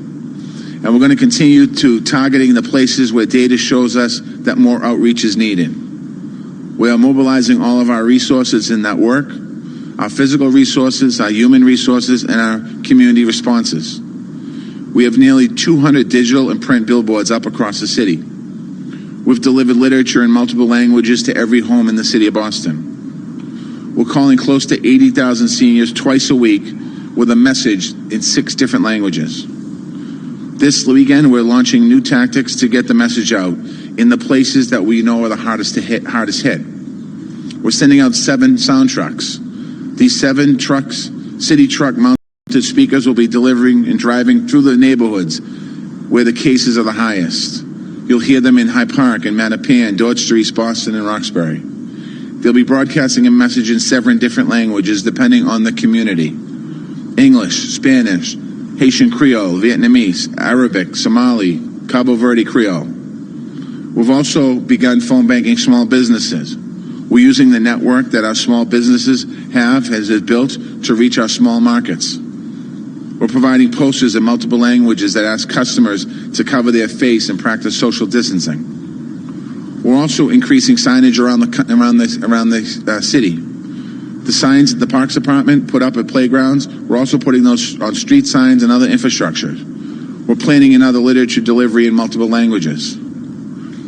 This message from the trucks, the posters, the signs, the literature is the same one I want to deliver today. We are in a public health emergency. We need you to do your part. Stay at home. Wash your hands with soap and water. Cover your face outside the house. Practice spacing and avoiding all crowded situations. And call 311. We've been listening to Boston Mayor Marty Walsh as he gives us the numbers for Massachusetts as well as his own city of Boston, reinforcing the need for social distancing, saying that although the numbers keep going up, they're not expected to peak really until the end of the month. And so he's taking extraordinary action to try to make sure people have that social distancing and, of course, wear masks when they are out. That is what people are doing to try to get this curve to flatten out. But at the same time, in some places, it appears to be plateauing or maybe even coming down a bit, which has caused everyone to start thinking about how we could get the economy back going again. President Trump yesterday drew an outline for that phased return to work, dependent on public health numbers, on geography, and on testing. But he left it largely to the states to fill in the blanks and make the tough decisions. We welcome now Carly Fiorina. She is founder and chairman of Carly Fiorina Enterprises and Unlocking Potential. And, of course, she earlier served as CEO of Hewlett Packard. So, Carly, thank you so much for your patience and waiting with us here. I've been really eager to talk to you because we heard what the president said in terms of an outline. We heard him say it's up to the governors. But if you're the CEO of a company, whether it's a smallish company with one outlet or a multinational such as Hewlett Packard, how do you internalize this? How do you start to make plans for how you can bring your workers back in a way that they're comfortable with and that you're comfortable with? Well, thanks for having me, David. And I think the first thing you do is listen to the medical professionals. And whether it's President Trump's guidelines yesterday or what governors across the country are saying, there seems to be universal agreement that before something can actually open up, there has to be a decrease in cases for 14 days. So just think about that for a second. We don't actually have that situation anywhere that I'm aware of yet. So in other words, this phase one, let's reopen, is preceded by a series of gates that the number of cases decreases, that hospital capacity is pre-crisis levels, that there is sufficient testing, that there is sufficient PPE. All of those things are gates. And so if you're a company, I think there's no way you can consider opening up before those gates have been passed in the areas in which your employees live and work. At point one. I think point two, all companies, whatever their size, need to be thinking now about what are some of the lasting changes.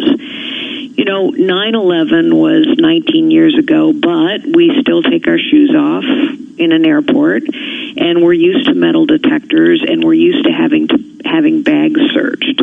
I do think that people will now be more finely attuned to hygiene, to physical distancing, maybe not forever, but for quite a while. And so I think companies have to think about that, whether you're a restaurant or a beauty salon or a theater or a business. What are my employees going to expect in terms of their ability to access hygiene at all times and their ability to stay safely apart from others? So it raises questions for me about, for example, real estate and configuration of facilities. Are we going to need less real estate because more of us will continue to work from home? Are we going to need more real estate because we have to be farther away from each other? If you're running a company, do you need to start reconfiguring your office space or your manufacturing space? It's a great question, and I think the truth is maybe both of your answers are correct. I do think that people are gaining practice with everything. I think telemedicine is going to continue to rapidly increase. I think telework is as well, because people have learned there are certain things you can do just fine virtually. On the other hand, I think there's also no question that there are times and cases where people need to be together. And I think you're right. I don't know the answer to it, but I do think that, for example, in warehouses, I think there's going to be incredible pressure on employers. You just heard from the president of the SEIU. I think there's going to be incredible pressure on employers to think through the conditions they place their workers in, whether it's on a bus or in a nursing home or in a warehouse. And I think that pressure will not abate. I think it will increase.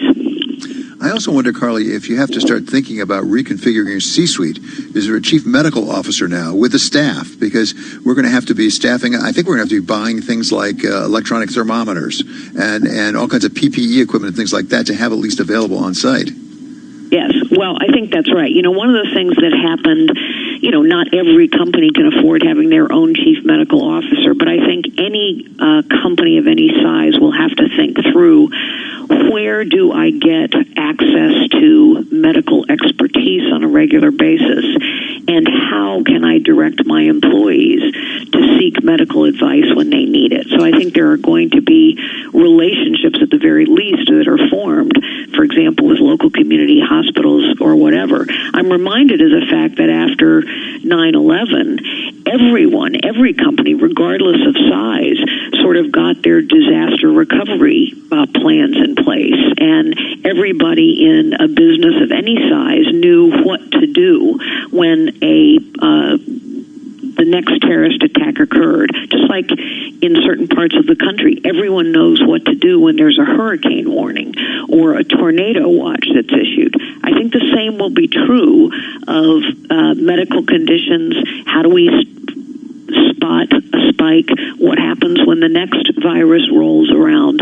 I think our awareness now of health threats and infection between people, I think that awareness will remain very elevated. I think that's fair. Okay. Many thanks to Carly Fiorina, who I'm delighted to say is going to be staying with us so we can talk some about the economy and whether, in fact, the job situation will turn around, and if so, when. That's going to be Carly Fiorina coming back with us. In the meantime, this is Balance of Power on Bloomberg Television. No, just on radio. In the meantime, we want to get a market check, and we go to Charlie Pellet. All right. Thank you very much, David Weston. Here's what's going on. An update here for the Dow, the S&P, and NASDAQ. We've got the S&P up 47, higher now by 1.7%. Stocks are extending a weekly advance. The Dow's up 435, up by 1.9%. NASDAQ up now by 51. That is a gain of 0.6%.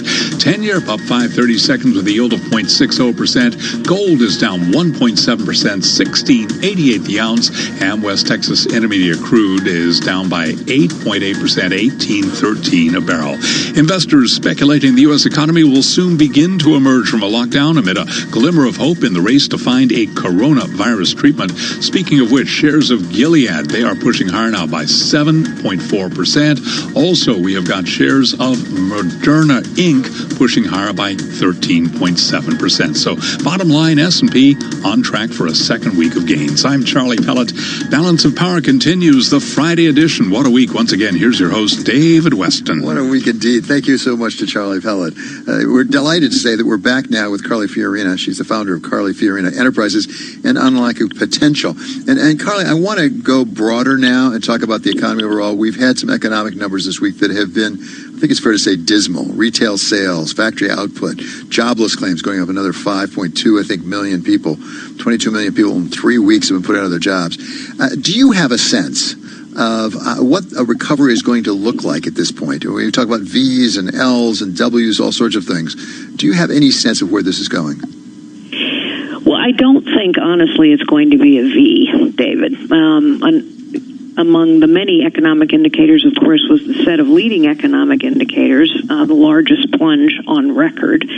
I think this is going to be a long, slow recovery, unfortunately. And one of the reasons I think that is because of all the things we were just talking about. This is not a situation where we're just going to flip the switch and everybody's going to say, okay, let's go back to normal. Not at all.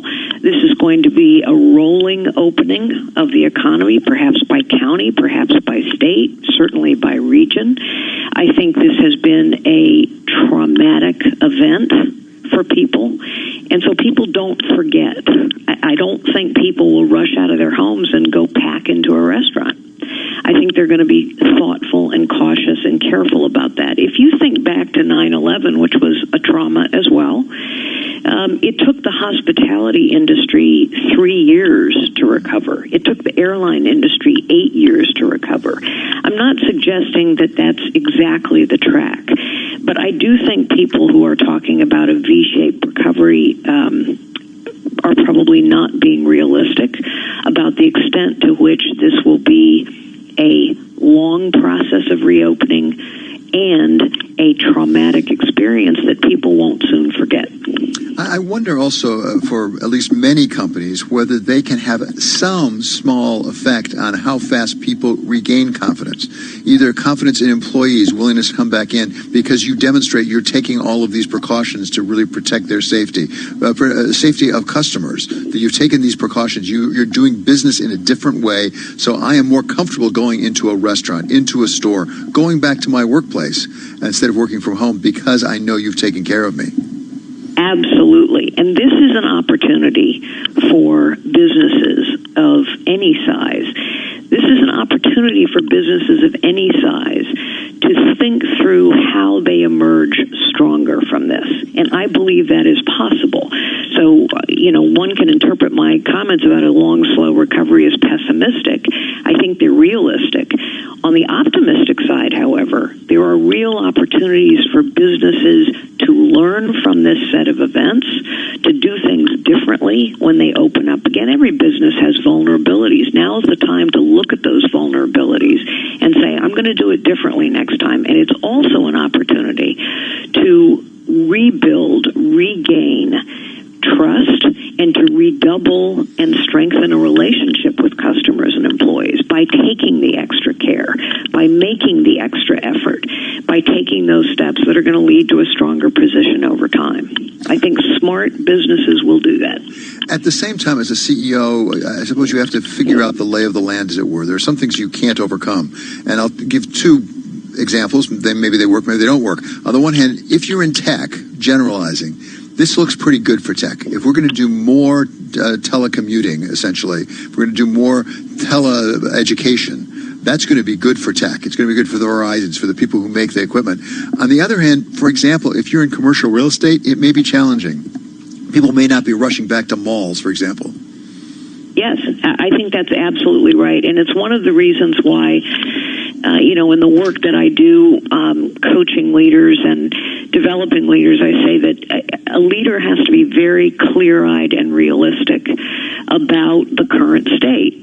And yes, there are industries and businesses that will have a harder time.